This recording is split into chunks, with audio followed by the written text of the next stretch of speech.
এই দিন মানুষকে বেয়াকুব বানাবার জন্য আল্লাহ দুনিয়াতে দেয়নি, এ মানুষকে সত্যিকারের মানুষ বানাবার জন্য আল্লাহ এই দিন দিয়েছিল। হোয়াট ইজ দিন? দিন is nothing but A code of a complete peaceful life. There is peace, progress, success, development and everything in this world and the life of the hereafter. এই দুনিয়া তো দিন নিয়ে চলো, জীবন তোমার ধন্য হবে।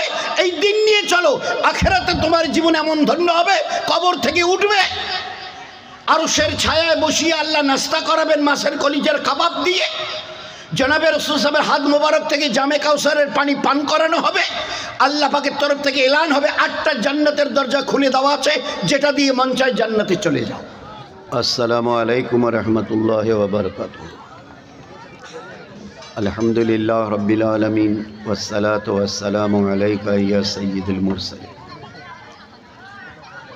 ক্বালা আল্লাহু আযজা ওয়া জাল আউযু বিল্লাহি মিনাশ শাইতানির রাজীম বিসমিল্লাহির রহমানির রহিম। কুনতুম খায়রা উম্মাতিন উখরিজাত লিন-নাস তা'মুরুনা বিল মারুফ ওয়া তানহাউনা আনিল মুনকার ওয়া তু'মিনুনা বিল্লাহ। সাদাকাল্লাহুল মাওলানাল আযীম।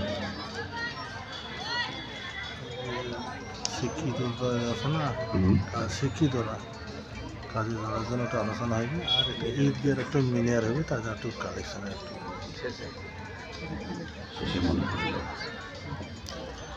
قال النبي صلى الله عليه وسلم من أحب سنتي فقد أحبني ومن أحبني كان معي في الجنة أو كما قال عليه الصلاة والسلام। मेरे मोहतरम बुजुर्गों, दोस्तों, भाइयों, श्रद्धा मार बोनेरा, ওই আল্লাহ পাকের যত প্রশংসা করি না কেন,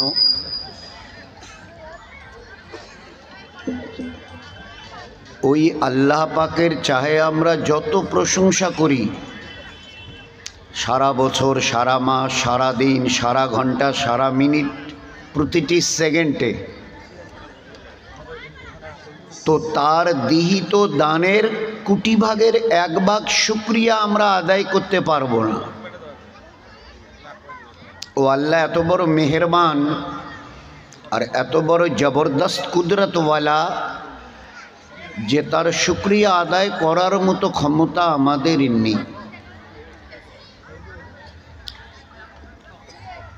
কিন্তু একটা মৌকা যখন আসে তো যতটুকু সম্ভব হয় করার চেষ্টা করা। এই জন্যে সবাই, আমরা পুরুষেরা, আমরা মা বোনেরা বলি আলহামদুলিল্লাহ। শুকরিয়া এমন একটা নেয়ামত, আল্লাহ পাকের দানের যে শুকরিয়া আদায় করে আল্লাহ তার দানকে বাড়াতে থাকেন, নেয়ামতকে বাড়াতে থাকেন। লাইন শাকারতুম লাজিদান্নাকুম। আর নেয়ামত পেয়ে যদি তার নাশুকরি করি তো আল্লাহ বলেছেন ইন্না আযাবিলা শাদীদ, আমার আযাব কিন্তু বড় কঠিন। এ কথাটা ভুলে যেও না, মনে রেখো। তো বড় দয়া করে আল্লাহ আমাদেরকে মানুষ করে পাঠিয়েছেন, এতে আমাদের মা বোনেরা একটু চুপ করি, নিজেও যদি না শুনি তো নিজের শোনাটা বড় কথা নয়, আমার পাশের আর 10টা মেয়ে ছেলে শুনতে পাবে না, ও তাদের আশাটাও বেকার হয়ে যাবে। তো এই জন্যে আমরা মানুষ হয়ে এসেছি, এটা যে তার কত বড় দান এটা চিন্তা করতে পারবো না। আজকের দিনে এই বুধবারে প্রায় 800 কোটি লোক আছে গোটা দুনিয়ায়, কম বেশি 800 কোটি। এই 800 কোটির মধ্যে একজন লোক হয়তো বা খুঁজে পাওয়া যাবে না যিনি বুক ঠুকে কথাটা বলতে পারেন আমি আমার নিজের ইচ্ছায় দুনিয়ায় এসেছি। There is none one of this world who can say that I have come in this world with my own wish, আমার নিজের ইচ্ছায় এসেছি। এ কথাটা বলবার তাগত আজ পর্যন্ত ফ্রম দ্য ডে অফ হজরতে আদম আলা নবীন আলাইহিস সালাম থেকে নিয়ে day of today, till the day of today, ওই দিন থেকে আজ এই জমিনে, আল্লাহর এই জমিনে দাঁড়িয়ে এই কথা বলনেওয়ালা, যারা একটু দেখাতে গেছেন অধ্যত্বপনা, তো তাদেরকে মুখ থুবড়ে পড়তে হয়েছে।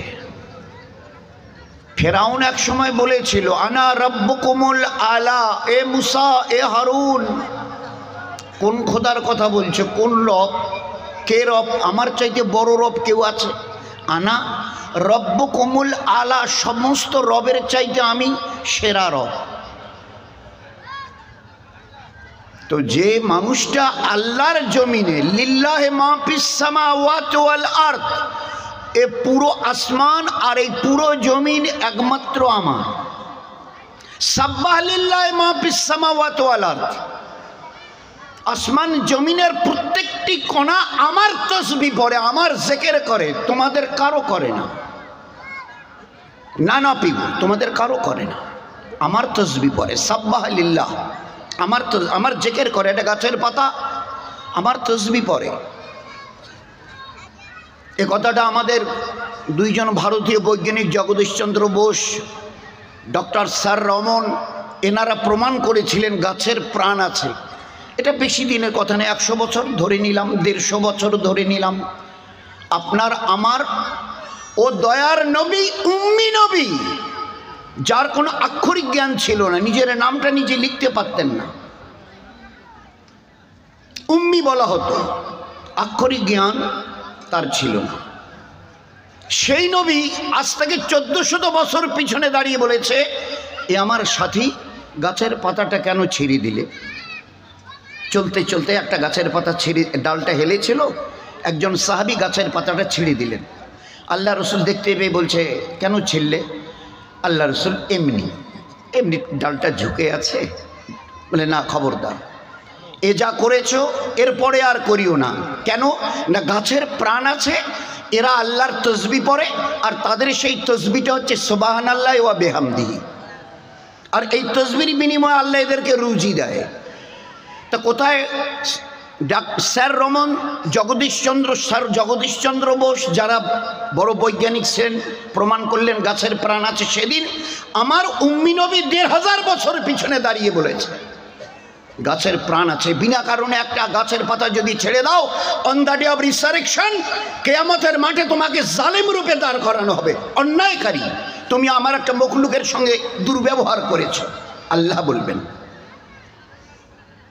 একটা গাছের পাতা ছিঁড়ে দেওয়ার কারণে আল্লাহর নবী বলছে কিয়ামতের মাঠে তোমাকে জালেম রূপে দাঁড়াতে হবে। জালেম মানে জুলুম করনেওয়ালা। তো যে কওমে ভালো করে একটা জিনিস বুঝে আমার জন্য খুব দোয়া করবেন দিল থেকে। এই দিন মানুষকে বেয়াকুব বানাবার জন্য আল্লাহ দুনিয়াতে দেয়নি, এ মানুষকে সত্যিকারের মানুষ বানাবার জন্য আল্লাহ এই দিন দিয়েছিল। হোয়াট ইজ দিন? দিন is nothing but a code of a complete peaceful life. There is speech, progress, success, development and everything in this world and the life of the hereafter. এই দুনিয়া তো দিন নিয়ে চলো, জীবন তোমার ধন্য হবে, এই দিন নিয়ে চলো, আখিরাতে তোমার জীবন এমন ধন্য হবে, কবর থেকে উঠবে, আরশের ছায়ায় বসিয়ে আল্লাহ নাস্তা করাবেন মাছের কলিজার কাবাব দিয়ে, জনাবে রাসূল সাহেবের হাত মোবারক থেকে জামে কাউসারের পানি পান করানো হবে, আল্লাহ পাকের তরফ থেকে এলান হবে 8টা জান্নাতের দরজা খুলে দেওয়া আছে, যেটা দিয়ে মন চায় জান্নাতে চলে যাও। দিস ওয়াজ দ্য দিনী লাইফ। এই দিন নিয়ে আল্লাহর নবীকে আল্লাহ পাঠিয়েছিলেন। এদিন আল্লাহর মুহাম্মদ সাল্লাল্লাহু আলাইহি ওয়াসাল্লামের দিন নয়, এটা এদিন আল্লাহর আদম আলাইহিস সালামকে এই দিন দিয়ে পাঠিয়েছেন, ইব্রাহিম আলাইহিস সালামকে এই দিন দিয়ে পাঠিয়েছেন, ইসমাইলকে দিন দিয়ে পাঠিয়েছেন, নূহ নাজিউল্লাহকে এই দিন পাঠিয়েছেন, আদম সফিউল্লাহকে এই দিন দিয়ে পাঠিয়েছেন, ঈসা রুহুল্লাহকে এই দিন দিয়ে পাঠিয়েছেন, নূহ নাজিউল্লাহকে এই দিন দিয়ে পাঠিয়েছেন, শেষে মুহাম্মদুর রাসূলুল্লাহ সাল্লাল্লাহু আলাইহি ওয়াসাল্লামকে আল্লাহ পাক তার এই দিন দিয়ে পাঠিয়েছে। এই দিনের মধ্যে চললে তোমার দুনিয়ার জীবন ধন্য হবে, আখিরাতের জীবন ধন্য হবে।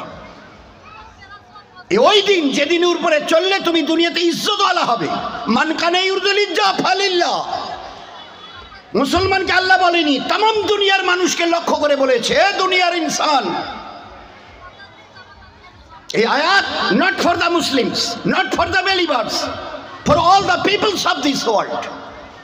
সারা দুনিয়ার মানুষকে লক্ষ্য করে আল্লাহ বলছেন, মান কানা ইউরিদুল ইজ্জাহ, হে দুনিয়ার মানুষ সম্মানের সঙ্গে থাকতে চাও, ফালিল্লাহ, আমার দ্বীনের উপরে চলো। দিন একটা code of a complete peaceful life, একটা সত্যিকারের পূর্ণাঙ্গ জীবন ব্যবস্থা, পরিপূর্ণ জীবন ব্যবস্থা। আমাদের কাছে অন্য কোনো ধর্মের হিন্দু ভাই, খ্রিস্টান, ইহুদ, নাচারা, জৈন, খ্রিস্টান, পার্সিয়ান, রোমান, কারো কোনো সমালোচনা আমাদের কাছে নেই। একটা পরিপূর্ণ জীবন ব্যবস্থা। পায়ের নখ একটু যদি বেড়ে যায়, কবে কাটবে, কোনটা আগে কোনটা শেষে কাটবে, এই গাইডলাইন দিন দিয়েছে, ইসলাম দিয়েছে। তুমি যখন পড়েছো লা ইলাহা ইল্লাল্লাহ, মেনে নিয়েছো, বলে হ্যাঁ এ আল্লাহ তুমি আমার মালিক, আমি তোমার গোলাম, তোমার হুকুম মতো। তোমার হুকুম মতো বলতে কটা ঘন্টা, কটা দিন, কটা মাস, কটা বছর, তারপরে আমি আজাদ নেই। পায়ের নখ যদি আমার একটু বেড়ে যায়, কাটতে হয়, তো দিনের ডিরেকশন কি আমাকে জানতে হবে।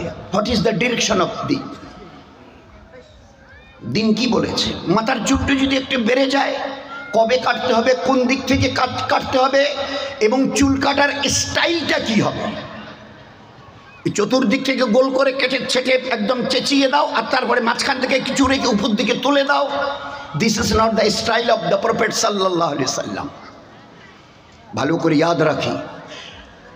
হ্যাঁ, তুমি করতে পারো, তোমাকে এখতিয়ার দেওয়া হয়েছে, ইজাজত দেওয়া হয়নি। এখতিয়ার করতে পারো, কিন্তু ইজাজত মানে অনুমতি, এখতিয়ার মানে একটা স্বাধীনতা। কিরকম? হাতটা তোমার আছে, বলে আছে। তুমি যদি ইচ্ছা করে এই হাতটা, একজন ভদ্রলোক পাশে দাঁড়িয়ে আছে, সাদা সিধে করছে দেখতে, আস্তে করে হাতটা পকেটে ঢুকিয়ে দিয়ে, বুঝতে পারছো ওখানে কিছু পয়সা কড়ি আছে, আস্তে করে মানি ব্যাগটা তুলে যদি তুমি নিতে চাও, নিতে পারো, এখতিয়ার আছে। কিন্তু এরও ইজাজত দেওয়া হয়নি। অন্যের মাল তুমি তসরুফ করবে, অন্যের মাল তুমি গাইড করে দেবে, এর ইজাজত নেই, এখতিয়ার আছে। এটাকে দিয়ে ভালো কাজে লাগাতে পারো। আর তুমি যদি চাও, আমার হাতটা আছে তো ভালো হাত, তা আমি নিজের 10টা টাকা বের করে একটা গরিব মানুষের হাতে দিতে পারি, একটা ছোট্ট বাচ্চাকে মহব্বত করে দিতে পারি, তো দুটোরই তোমার এখতিয়ার আছে। ইজাজত এইটার জন্য নেই, এইটার আছে। ভালো করার ইজাজত দেওয়া আছে, মন্দ করার জন্য নিষেধ করে দেয়া আছে। চুরি করাকে হারাম করা হয়েছে, মদ খাওয়াকে শরীয়তে হারাম করা হয়েছে, জেনাকে হারাম করা হয়েছে, জুয়ো খেলাকে শরীয়তে হারাম করা হয়েছে, নামাজ পড়াকে ফরজ করা হয়েছে, রোজা রাখাকে ফরজ করা হয়েছে, মালদারদের জন্য হজ আর জাকাত দেওয়া ফরজ করা হয়েছে, প্রতিটি মুসলমানের জন্য আদল এবং ইনসাফ করা ফরজ করা হয়েছে। প্রত্যেকের সঙ্গে ন্যায় বিচার করিও, কোনো একটা মখলুককে কষ্ট দিও না। কম বেশি 18,000 রকমের মখলুক সৃষ্টির কথা ওলামারা বলেন, ওলামা হজরতরা, এদের কাউকে কষ্ট দিও না। কেন কষ্ট দিলে কি হবে? বলে আল্লাহর দিলে বড় ব্যথা লাগে। কে বলছে এরকম কথা? বলে জনাবে রাসূলুল্লাহ সাল্লাল্লাহু আলাইহি ওয়াসাল্লাম বলছেন। হাদিসটা, আল খালকু ইয়ালুল্লাহ, আল খালকু ইয়ালুল্লাহ, গোটা সৃষ্টি আল্লাহর পরিবারের মধ্যে। এ গাড়ি, এ বাড়ি, এ জমিন, এ ক্ষেত খালিয়ান, এ ছাগল, এ মুরগি, এ সব কিছু, এগুলো সব আমার। তো অনেকটা আপনার তেতলা বাড়ি, 50 বিঘা জমি, এতটা আলু, এতটা তামাক, এতটা ভুট্টা, এতটা ধান, তারপরে এটা একটা পোলট্রি ফার্ম, এটা এতগুলো ছাগল, এতগুলো মুরগি। খালি একটা মুরগির বাচ্চার এই কালকের জন্মে নিয়েছে, চিঁচি চিঁচি করে, চলতে গিয়ে বেশ সাবধানে যদি একটু পা আপনার ওই এটা মুরগির ওই বাচ্চার উপরে পড়ে যায়, তো ওর আর কিছু বাকি থাকবে না। তো বাড়িওয়ালা যদি দেখতে পারেন, কয়েক কোটি টাকার মালিক, 3-4 তলা বিল্ডিং, পুরো বিল্ডিংটা এসি করা, বাড়িতে 5 জন মেম্বার, প্রত্যেকের এসি কার আলাদা আলাদা, প্রত্যেকের নামে একটা মোটা অঙ্কের টাকা সেখানে ডিপোজিট হয়ে আছে ব্যাংকে। মুরগির বাচ্চাটা কালকে জন্মেছে, চিঁচি চিঁচি করে, এর মূল্য কত দাম? কিন্তু একটু অসাবধানতার কারণে আপনার পাটা পড়ে গেছে। মালিক দেখলে, ওফো, একটু যদি পাটা একটু দেখে যদি পাটা রাখতে পারতেন, বলুন তো। ওই কথাটাই আমাদেরকে আমাদের নবী আর আমাদের আল্লাহ বোঝাতে চেয়েছে, সৃষ্টির সেরা হয়েছো। ভালো মন্দ তুমি বোঝো। এটা ঠান্ডা পানি, হাত দিলে হাতটা ঠান্ডা হবে। এ পানিটা গরম আর অনেক ধোঁয়া বেরোচ্ছে, খুব গরম, হাত দিলে হাত ফসকা পড়বে। এটা তুমি বোঝো? বলো হ্যাঁ বুঝি। পানিতে হাত দিলে ঠান্ডা হয়, আগুনে হাত দিলে জ্বলে যায়। বোঝো? বলে হ্যাঁ। এর নাম বিবেক। এই বিবেক দিয়ে তোমাকে সৃষ্টির সেরা করা হয়েছে। Try to remember it. You the peoples of this world, you are the best creation than the other creations of this world. সমস্ত সৃষ্টির মধ্যে তোমাকে সেরা করে, সবচাইতে দামি করে সৃষ্টি করা হয়েছে। তুমি তোমার ব্যবহারের দ্বারা পরিচয় করিয়ে দাও আমি সৃষ্টির সেরা। অপরের পকেট থেকে টাকাটা 50, 200, 1000, 2 বের করে নিলে তুমি সৃষ্টির সেরা হলে নাকি? বলবেন না। অন্যকে গালিগোলজ, গিবত, শেকায়েত, বহতান, চগলখুরি, জুলুম, ধোকা, ফেরে, ছক্কা পাঞ্জা করলে এটা তোমার শ্রেষ্ঠ মানুষ হবার পরিচয় হলো নাকি? বলো তুমি। Please give me the answer. উত্তর দাও। এটা ভালো মানুষ হওয়ার পরিচয়? তোমার ভালো মানুষ হওয়ার পরিচয় তোমার মধ্যে মানবতা থাকবে, সহানুভূতিতা থাকবে, সুশৃঙ্খল একটা জীবন ব্যবস্থা থাকবে, সহমর্মিতা হবে, সবার প্রতি প্রেম, প্যার, মহব্বত বিলাবে। নফরত আর ঘৃণাকে তুমি দাফন করবে। বিলাও, মহব্বত দেখিয়ে দাও আমি সৃষ্টির সেরা। তেল পরিমাণ কারো অন্যায় করতে যেও না, আল্লাহর বড় কষ্ট হয়। আল খালকু এ আলুল্লাহ। ওই জন্য নবীজি বলেছিলেন, এ গাছের পাতাটা বিনা কারণে ছিঁড়িও না, যা হয়ে গেছে হয়ে গেছে, আগামীতে আর নয়। তো একটা গাছের পাতা ছিঁড়লে যদি নবী বলেন তোমাকে কেয়ামতে জালিম রূপে দাঁড় করানো হবে, তো একটা বিড়ালের বাচ্চাকে যদি মেরে দিই তো কী হবে? একটা মানুষকে যদি জবাই করে দিই, অন্যায়ভাবে কতল করি তো কী হবে? আমার আল্লাহ খুশি হবে। বাহ বাহ বাবা, তুমি বড় বাহাদুরকে একটা লোককে খতম করে দিলে, সে নিজের কওমের হোক আর হিন্দু ভাইয়েরই হোক, আল্লাহ খুশি হবে? বলুন না। একটা জীবনাদর্শ শেখানো হয়েছিল আমাদেরকে, একটা জীবন শেখানো হয়েছিল। আমাদের মা বোনরা ভালো করে শুনছে। 4-5 জন সাহাবী নবীজির কাছে গিয়ে বলছে, আল্লাহ রসুল, আমাদের গ্রামে একজন মেয়ে ছেলে আছেন, তার ইবাদত এতটা যে সত্যি ওর সঙ্গে পাল্লা দিয়ে আমরা ইবাদত করতে পারবো না। একজন মেয়ে ছেলে আমাদের গ্রামে, পড়োশি প্রতিবেশী আছেন, তার ইবাদত এত বেশি, এত ভালো যে তার ধারে কাছে আমরা যেতে পারবো না।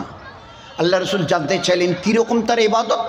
বলছে 365 বছরে 365টা রাতে 1 বছর হয়।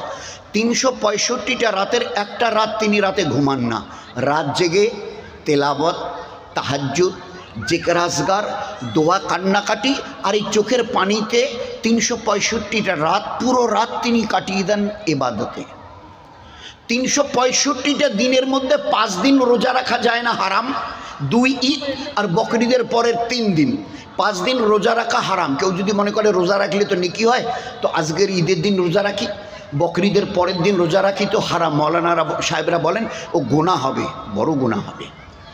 তো আল্লাহ রসুল ওই 5 দিন বাদ দিয়ে 360 দিন পুরো বছরের ওই মেয়ে ছেলেটি রোজা, আর 365টা রাত, রাত ভর জেগে আল্লাহর ইবাদত। এইটার ইবাদতের খতিয়ান কী কারণে? একটা বিড়ালকে বেঁধে রেখেছিল, সময় মতো খেতে দেয়নি, বিড়ালটা মরে গেছে। তার বাধা ওই বিড়ালটা খেতে না পাওয়ার কারণে মরে গেছে। আল্লাহর নবী সাল্লাল্লাহু আলাইহি সাল্লামের উত্তর দিতে 1 সেকেন্ড লাগেনি। কি উত্তর দিয়েছেন জানেন? আমরাও শুনি, মা বোনেরাও শুনুক। ওই মেয়ে ছেলেটাকে আমি জাহান্নামে দেখেছি। ওই মেয়ে ছেলেটাকে আমি I have seen in hell of that woman, আমি ওই মেয়ে ছেলেটাকে জাহান্নামে দেখেছি। ইবাদত এতটা যে সারাটা 365টা রাত সে ঘুমোয় না, 360টা রাত সে রোজা, কিন্তু একটা বিড়ালকে কষ্ট দিয়েছিল।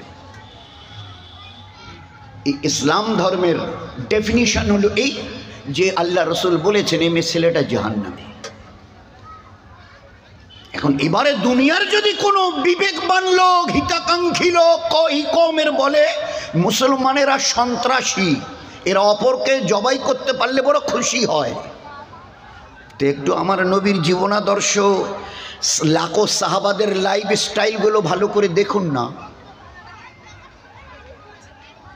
এই জমিনে নবুয়ত পাওয়ার পরে একবারে যেভাবে আমরা মাইকে খুব অ্যানাউন্স করি না, আল্লাহর নবী এই জমিনে দাঁড়িয়ে নবুয়ত পাওয়ার পরে অ্যানাউন্স করছে, ও আমার উম্মতের পুরুষ আর মা বোনেরা শুনে নাও, ইয়ার হাম্মান ফিল আর্থ, আল্লাহর সৃষ্টির এই জমিনের প্রতি দয়া দেখাইও, দয়া করিও। ইয়ার হামকুম মান ফিস সামা, আসমানওয়ালা, তার মানে আল্লাহ তোমাদের উপরে দয়া করবে।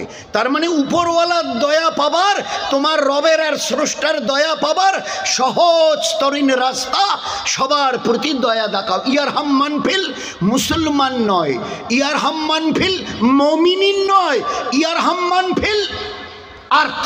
আর্থ মানে জমিন, জমিনে যারাই আছে, মানুষ, হিন্দু, মুসলমান, জৈন, খ্রিস্টান, ইহুদ, নাসারা, হাইওয়ান আর জানোয়ার আছে, গাছপালা, চরিন্দা পরিন্দা আছে, ছোট ছোট পতঙ্গ রয়েছে। খবরদার, সবার প্রতি দয়ার হাত বাড়িয়ে দিও, কাউকে কষ্ট দিও না। সামান্য একটা পিঁপড়েকে যদি কষ্ট দাও না, পিঁপড়ে, ছোট্ট পিঁপড়ে, তো আল্লাহর দিলে বড় লাগে, ওটা তো আমার মখলুক, আমি, তোমরা একে পয়দা করনি, আমি করেছি, কেন ওকে কষ্ট দিচ্ছ? আমার বড্ড লাগছে। যেরকম ওই একটা মুরগির বাচ্চা, এত বড় কোটি টাকার মালিক, একটা মুরগির বাচ্চা 5 টাকায় বিক্রি হতো কিনা আল্লাহ জানে, কিন্তু তার দিলে লেগেছে। আমাদের আল্লাহ ওই, আমাদের দয়ার নবী ওই, আর তার দেহিত বিধান আল কোরআনে করিম, এ পুরো একটা প্রসপেক্টাস, জীবনের আমাদের গাইডলাইন। এটাকে দেখো, এই কোরআনে করিমকে সামনে রাখো, জীবনটাকে তৈরি করো। কিভাবে? এই যে মোহাম্মদ মুস্তাফা সাল্লাল্লাহু আলাইহি সাল্লাম, তিনি মডেল। ওহো, তিনি যে নবী আর রাসূল, আচ্ছা, তো তার হাতে গড়া তোমাদের মতো উম্মত, লাখো সাহাবা, আবু বকর, উমর, ওসমান গনি, হায়দার, জুবায়ের, তালহা, আয়েশা, মাইমুনা, বাকি যারা আছে, খাদিজা,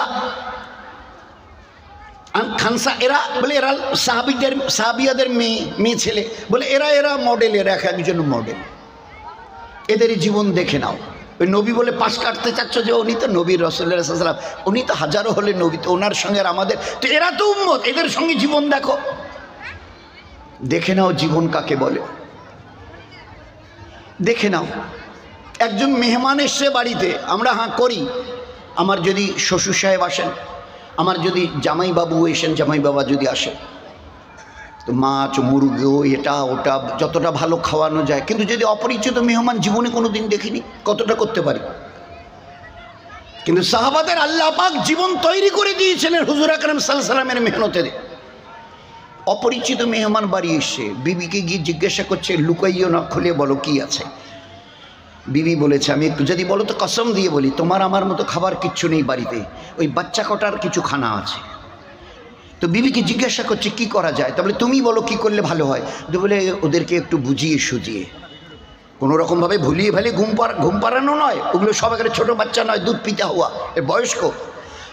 তো তার স্বামী পরামর্শ দিচ্ছে বিবিকে, ওদেরকে একটু বুঝিয়ে সুঝিয়ে, দেখ বাবা, দেখ মা, আমাদের একজন মেহমান এসছে, আমাদের নবী বলতেন কেউ যদি আল্লাহর আখেরাতে বিশ্বাস করে, তারা যেন মেহমানের হক আদায় করে। তো মেহমানের হক যদি আমরা আদায় করি, আল্লাহ খুশ হবে, দুনিয়াতে তার বদলা পাবো, মানে বরকত পাবো, আর মরণের পরে আসল তার বদলা রিটার্ন দেওয়া হবে।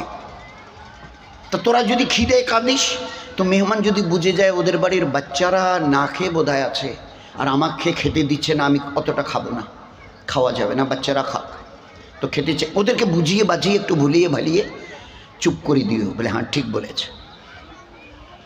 তো এইবারে স্বামী জিজ্ঞাসা করছে, হ্যাঁ গো বিবি, তো খানা বলছো বাচ্চাদের অল্প, পরিমাণটা অল্প, তো মেহমান তো আমি বাড়িওয়ালা, মেজবান, উনি হলেন মেহমান, বাড়িওয়ালা হলো মেজবান, তো মেহমান যে আমাকে ছাড়া খাবে না, খানার পরিমাণ অল্প, তো কি ব্যবস্থা কি করা যায়, টেকনিক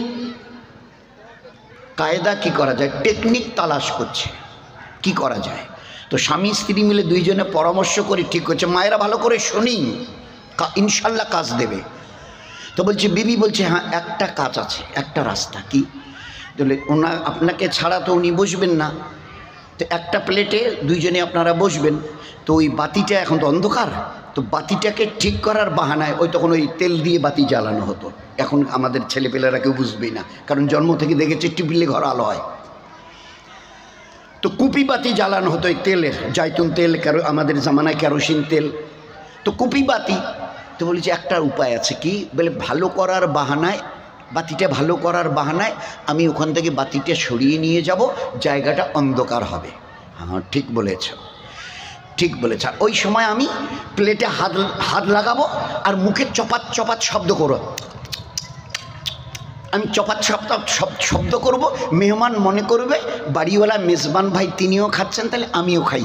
আসলে আমি একটা দানা ওই প্লেটের মুখে দেব না, সবটুকু তার দিকে ঠেলে দেব, হাতটা শুধু প্লেটে মারবো আর মুখ দিয়ে চপাত চপাত শব্দ করব।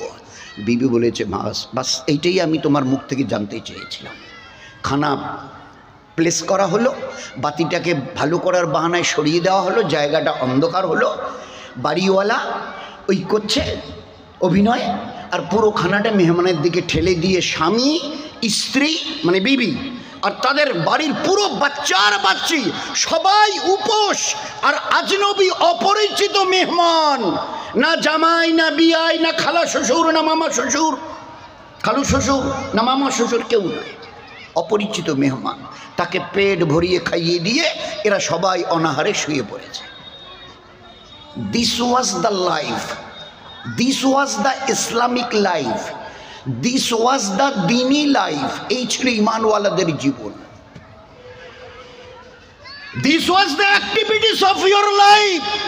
জীবন কোথায় ছিল, জীবন কতটা উন্নত স্তরে পৌঁছে গেছিল। আজ আমরা অপরের চিনতে না পারলে আমাদের রাতে ঘুম হয় না। কতটা অন্যের চিনতে পেরেছি, কতটা অন্যের ধোঁকা দিয়ে নিতে পেরেছি, নয়তো আমার এই মেন্টাল আছে না, এর স্যাটিসফ্যাকশন হয় না। আজ কাউকে ধোঁকা দিতে পারলাম না, তাই বলে সবার নয়, ইল্লা মাশাআল্লাহ। তা নাহলে এই দুনিয়ায় এরকম অরাজকতা চলে, অরাজকতা। আমরা অনেক সময় যখন একটু বেশি বেশি হয় না, আজকের একটা সুপ্রিম কোর্টের রায় বেরিয়েছে, অনেকে হয়তো দেখেছেন, উত্তরবঙ্গে ফার্স্ট পেজে সুপ্রিম কোর্টের যে উত্তরপ্রদেশ দেখে লিখেছে, লাইনটাই আমি প্রায় বলার চাই। উত্তরপ্রদেশের যোগী সরকার যেভাবে তার রাজ্যে তিনি প্রশাসনকে দিয়ে বুলডোজারগুলো চালিয়েছেন না, এটা ভীষণ বড় অন্যায় করেছেন, বড় অন্যায় করেছেন। যাদের এইভাবে ঘর ভেঙে দিয়েছেন, সুপ্রিম কোর্ট বলছে, আমি মুজিবর নয়, আজকের খবরের কাগজ, সুপ্রিম কোর্টের জাজমেন্ট বলছে, দুইজন জাজ বড় গর্হিত কাজ করেছে, বড় অন্যায় করে ফেলেছেন তারা, এইভাবে বুলডোজার দিয়ে ঘরগুলোকে ভেঙে দেওয়া। যে 4-4টা ঘর ভেঙে দিয়েছেন, 3-3টা লোকের ঘর ভেঙে দিয়েছেন, প্রত্যেককে কমপক্ষে আগে 10 লক্ষ টাকা এদেরকে আগে প্রথম তো জরিমানা দিন, তারপরে বাকিটা হবে। আজকের রিপোর্ট, আজকের উত্তরবঙ্গের, this is the report of for today. অন্যায় বেশি দিন চেপে থাকে না, অন্যায় বেশি দিন চেপে রাখা যায় না। তো দেখিয়ে দেওয়া হয়েছিল জীবন কি বলে, জীবন কাকে বলে, জীবন কি বলতে চাইছে। ওই সাহাবি, ওই বাড়িওয়ালা, এ তো রাতের কেচ্ছা, নিমটে গেল, এরা সবাই উপোস, মেহমান খেয়ে ঘুমোচ্ছে, এরা বাকিরা। ফজরের নামাজ নবীজির পিছনে পড়তে গেছেন এই বাড়িওয়ালা সাহাবি। নামাজের শেষে আল্লাহ রসুল সাল্লাল্লাহু আলাইহি ওয়াসাল্লাম জিজ্ঞাসা করছে, ও আমার সাথীরা, আজকের রাতে মেহমানের সঙ্গে কে কি ব্যবহার করেছো বলো। তো নবীজির ওই এলানের পরে কে চট করে দাঁড়ায়, চুপ, পুরো মজমা খামোশ। আর বলো না কে কি আজকের রাতের অন্ধকারে মেহমানের সঙ্গে ব্যবহার করেছে, একটু খুলে বলো। একটু চুপ করে আছে, বলে ও ভাবছে যে হয়তো আরও কেউ এরকম করে থাকবে, তারা আগে দাঁড়াক, তারপরে আমি না হয় দাঁড়াই। 3বারের বার, 3য় বার যখন আল্লাহ নবী জিজ্ঞাসা করেছেন, এইবারে দাঁড়িয়ে গেছে। আল্লাহ রসুল রাত, ঘরের ভিতর আর বাতিকে সরিয়ে দিয়ে অন্ধকারে, আমরা যেটুকু করেছি অন্ধকারে। আপনি দয়ার নবী কি করে জানলেন? এ তো আপনার জানার কথা না, আপনি কি করে জানলেন? আল্লাহর পেয়ারা রসুল জবাব দিচ্ছেন, এ আমার সাহাবী, তোমার ওই রাতের ওই আখলাক, ওই ব্যবহার ওই সদ্ব্যবহার, ওই মিষ্টি মধুর আখলাক আমার আল্লাহ আমাকে জানিয়েছেন। এ আমার পেয়ারা রাসূল, তোমার সাথীরা এই রকম যে নিজের চাইতে অপরের জানকে বেশি তারা প্রাধান্য দেয়। নিজেরা বাড়িওয়ালা সবাই উপোস, অপরিচিত মেহমানকে পেট ভরে খাইয়ে দিয়ে শুইয়ে দিয়েছে। এ আমার পেয়ারা নবী, এ হচ্ছে তোমার উম্মতের আখলাক। আল্লাহ পরিচয় করাচ্ছেন আমরা কেমন উম্মত, তার কতটা আছে আমাদের ঝলক আমাদের কাছে আছে বলুন তো। আল্লাহ আয়াত নাজিল করছেন কোরআনে, তার রাতের ওই সাহাবীদের স্বামী আর বিবির পরামর্শের উপরে একটা আমালের হরকতের উপরে আল্লাহ কোরআনে কারিমে আয়াত নাজিল করছেন যা কিয়ামত পর্যন্ত উম্মত পড়বে। যে উম্মতের আখলাক এইরকম, এতটা এদের মানে আখলাকের ব্যবহারের মেয়ার এতটা উঁচু যে নিজেরা সবাই বাড়িওয়ালারা উপোস করে মেহমানকে খাইয়ে দেয়। আল্লাহ তারিফ করেছেন। এই জন্য আমাদের উম্মতের জীবনের একটা বড় বৈশিষ্ট্য, যতদিন দুনিয়ায় বেঁচে থাকবে তোমার দ্বারা কোনো একটা ছোট্ট থেকে ছোট্ট অথবা বড় থেকে বড় মখলুক জিবরাইল কেউ যেন কষ্ট না পায়, বরং প্রতিনিয়ত তুমি চেষ্টা করো সবার উপকার করতে। মানুষ, জিন, হাইওয়ান, জানোয়ার, গাছপালা, চরিন্দা পরিন্দা, পোকামাকড়, যা কিছু আছে দুনিয়াতে মখলুক বলতে সবার উপকার করার চেষ্টা করো। আল্লাহ রসুল সবারই যদি উপকার করতে যদি না পারি, চেষ্টা তো করব। আপনি যখন বলছেন চেষ্টা তো করব, তা আমরা যদি চেষ্টা করার পরেও যদি উপকার করতে না পারি, আল্লাহ রসুল then and there at the same time উত্তর দিয়েছেন, চেষ্টা করার পরে যদি একান্ত চেষ্টা করার পরে যদি উপকার করতে নাই পারো, অন্যায় কারো করিও না, ক্ষতি কারো করিও না। বলার পরে বললেন, আচ্ছা তুমি উপকার করতে পারলে না, লোকটা 10টা টাকা চেয়েছিল, ভাই একটা 10টা টাকা দিলে না, আমার বাচ্চার একটু অসুবিধায় আছে, একটু হয়তো ডাক্তার দেখাতে হতো বা একটা কিছু কিনে দিতে তাদের হাতে দিতে হতো, কেন যে মানে একটা 10টা টাকার মূল্য ছিল, আজকে যেমন 100 টাকা 200 টাকা যাই হোক। তা বললে যে ভাই আমি যে এই সময় আমার কাছে নেই, কি করি বলেন তো। আপনি বললেন আপনার অসুবিধাটার কথাটা, কিন্তু আমার কাছে যে নেই কি করি বলেন তো। তা তুমি যখন দিতে পারছো না, তো অন্তত পক্ষে আল্লাহ রসুল বলছেন অন্তত হাসি মুখে তাকে বিদায় করিও। হাসি মুখে, হাসলে তো আর পয়সা দিতে হবে না, তো ওই বেচারাকে অন্তত হাসি মুখে কথা বলে বিদায় করতে পারবে তো। কিভাবে উম্মতকে তৈরি করা হয়েছিল, this was the life statics of this উম্মাহ। এই ছিল উম্মতের জীবন। আল্লাহ নবী উত্তর দিচ্ছেন, অন্তত যখন ওই সময় উপকারটা করতে পারছো না, তো একটা হাসি মুখে কথা বলে তাকে বিদায় করতে পারবে। এবারে মা বোনদের দিকে লক্ষ্য করে বলছে, ফের পুরুষরা সামনে, তারপরে মেয়েদের। আজকের ওই পড়শির বাড়িতে নাকি খুব একটা রান্না হয়নি, তা তোমাদের বাড়িতে তো এটা সেটা রান্না হচ্ছে। তো রান্না তো হচ্ছে, কিন্তু আমাদের 10 জনের জন্যে 500 গ্রাম গোশের দরকার ছিল, তো আমাদের আজকের 200 গ্রাম গোশ জোগাড় হয়েছে। 10 জন লোক, 500 গ্রাম হলে ঠিক ছিল, আধা কিলো, কিন্তু 200 গ্রাম। তো 200 গ্রাম গোশের আমরা এই 10 জন ওদের বাড়িতে কী দিই, কী দেবো বলেন। আল্লাহর নবী, দয়ার নবী উম্মতকে জীবন স্টাইল শেখাচ্ছে। ও আমার উম্মত, যখন তুমি ওখান থেকে গোশের পরিমাণ কম যখন দিতে পারছো না, তো ওই গোশের মধ্যে একটু পানির পরিমাণটা বেশি করে দিয়ে সরুয়া একটু তৈরি করে একটু ঝোল বাটিতে ভরে পড়োশিকে দিতে পারবে তো? একটু ঝোল দিতে পারবে, একটু সরু অন্তত পানি একটু ঢেলে, এই পানিটার জন্য তো পয়সা দিতে হবে না। তো ওই তরকারিতে একটু পানির পরিমাণটা বেশি দাও, সরুয়াটা বেশি হোক, ওখান থেকে এক বাটি সরুয়া তুলে পরশিকে দিয়ে হক আদায় করতে পারবে? বলে আল্লাহ রসুল তা পারবো। বলে হ্যাঁ, মিনিমাম জন্য এতটুকু তোমরা করতে পারো। একটা জীবন আদর্শ শেখানো হয়েছিল। আচ্ছা, এগুলো কিসের জন্যে? For the life of the hair after. আজ কোথায় আছো? বলে এই জমিনে। কি এটা জায়গাটার নাম? বলে দুনিয়া। কতদিন থাকবে? বলে আজ আছে কাল থাকবে না। মৌতের রাস্তা দিয়ে একটা জগতে চলে যাবে, ওর নাম কি? বলে ওটা হচ্ছে পরকাল, আখেরাত। এটা ইহকাল, ওটা পরকাল। এটা দুনিয়া, ওটা আখেরাত। ওটা কতদিন? তো বলে আমি তো ঠিক জানি না, ওলামা হজরতদের কাছ থেকে যতটা শুনেছি, মৃত্যুর রাস্তা দিয়ে ওই আখেরাতের জীবন শুরু হবে। আর তারপরে বলে তার আর পর নেই, ও জীবনের শুধু শুরু আছে মৃত্যুর রাস্তা দিয়ে, ওর আর কোনো শেষ নেই। 100 বছর, 1000 বছর, লক্ষ বছর, কোটি বছর, কোটি কোটি বছর, অর্ব খর্ব বছর তুমি বলতে থাকো, তোমার বলা বলতে বলতে শেষ হবে। ওই হায়াত আখেরাতের কোনো দিন শেষ হবে না। ওই অনাদি অনন্তকালের আখেরাতের তৈয়ারির জন্য দুনিয়ার এই স্বপ্নের মতো কটা দিন, এই হায়াতের এক একটা সেকেন্ডকে কাজে লাগাও আখেরাত বানাবার জন্যে। আজ যদি হালায় খালায় তুচ্ছ তাচ্ছিল্য মনে করো, আমি তোমার দয়ার নবী বলছি, কাল কিয়ামতের ময়দানে on the day of resurrection নিজের পরিণতি যখন ভয়ঙ্কর পরিণতি চোখে দেখবে, এই 2 চোখ দিয়ে রক্তের কান্না কাঁদতে কাঁদতে নদী বইয়ে দিয়ে তোমাকে জাহান্নামে যেতে হবে। কোই পুছনেওয়ালা নেই, ওখানে কেউ তোমাকে জিজ্ঞাসা করবে না এত রক্তের কান্না কেন কাঁদছো, এতটুকু কথা বলার মতো ওই দিন লোক খুঁজে পাবে না। হরেক আপনা আপনা। ওই জন্য পরকালের ওই আখেরাতের ওই সময়টাকে বলা হয় ইয়া নফসি ওয়ালা আলম, ইয়া নফসি। হে আল্লাহ, আমি আজ বাঁচবো তো, আমি রেহাই পাবো তো, আমার নাজাত হবে তো, আমার ছুটকারা হবে তো। ওই জগতের পরিচয় করানো হয়েছে ইয়া নফসি ওয়ালা আলম। সবাই হরেক আপনা আপনা, না স্বামী বিবির, না বিবি স্বামীর, না বাপ বেটার, না বেটা বাপের, না ভাই ও ভাইয়ের, না এ ভাই ও ভাইয়ের, না ভাই বোনের, না বোন ভাইয়ের, না এ শ্বশুর জামাইয়ের, না জামাই শ্বশুর, কেউ কারো নয়, হরেক আপনা আপনা। দোস্ত খুব ইয়াদ করি, আল্লাহ আমাদের জন্য হেফাজত করে।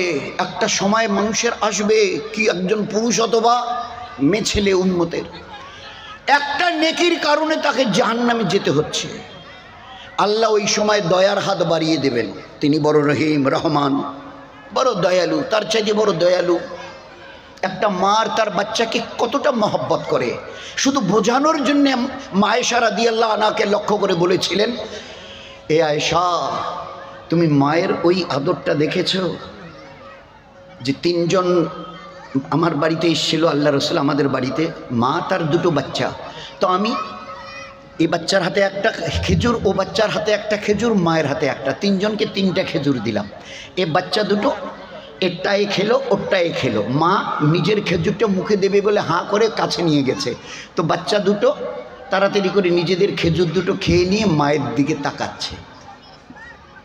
যখনই মায়ের দিকে তাকিয়েছে, মা ঠোঁট বন্ধ করে ওই নিজের হাতে যেটা হাঁ করেছিল মুখে দেবে, ঠোঁট বন্ধ করে ওই খেজুরটা আস্তে করে 2 ভাগ করে আধা একে আধা ওকে দিয়ে দিল, নিজে মুখে দেয়নি। আল্লাহ রসুল মায়ের এই দয়া। হুজুর বলছে আয়েশা, আয়েশাকে নয়, এ 14वीं সাদির, সীতাই হালকার, গিদারি হালকার, বড় মরিচা মাথাভাঙ্গা হালকার, কুচবিহার জেলার ও আমার প্যারা নবীর উম্মত, ও আমার প্যারা ও প্যারি উম্মত। এ মায়ের কতটা আদর দেখেছো বাচ্চার প্রতি।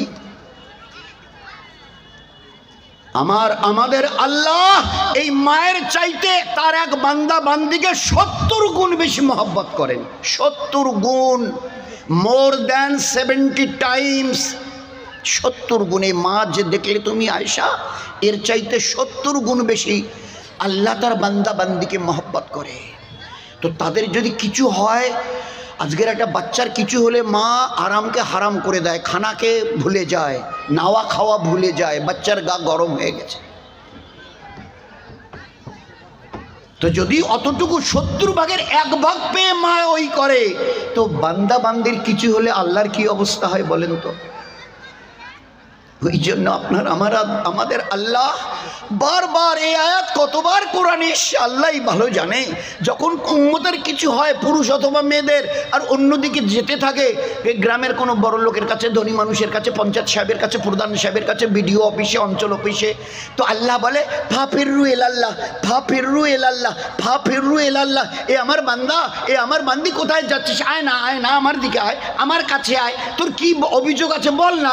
ও দুনিয়া আসতে যেবেলাকুম, তুমি মুখ খুলে বলো না, যা চাইবে আমি দেব। কাদের কাছে যাচ্ছ? আনতুমুল ফোকারা, এরা সবাই ফকির, নাহানু আগ্নি, আমি একা ধনী। যাদের কাছে যাচ্ছ এরা, আল্লাহ পরিচয় করাচ্ছে, এরা সবাই আনতুমুল ফোকারা, এরা সবাই ফকির। আমরা কি বলবো?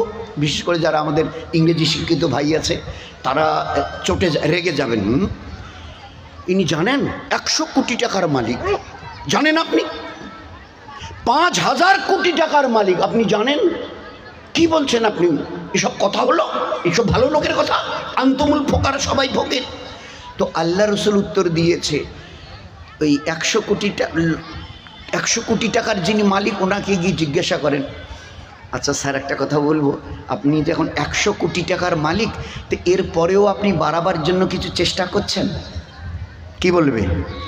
ইনি 5000 কোটি টাকার 5000 কোটি টাকার মালিক, তাকে গিয়ে বিনয়ের সঙ্গে জিজ্ঞাসা করেন, আপনি এর পরেও আরো কিছু মাল চাইছেন কামাতে?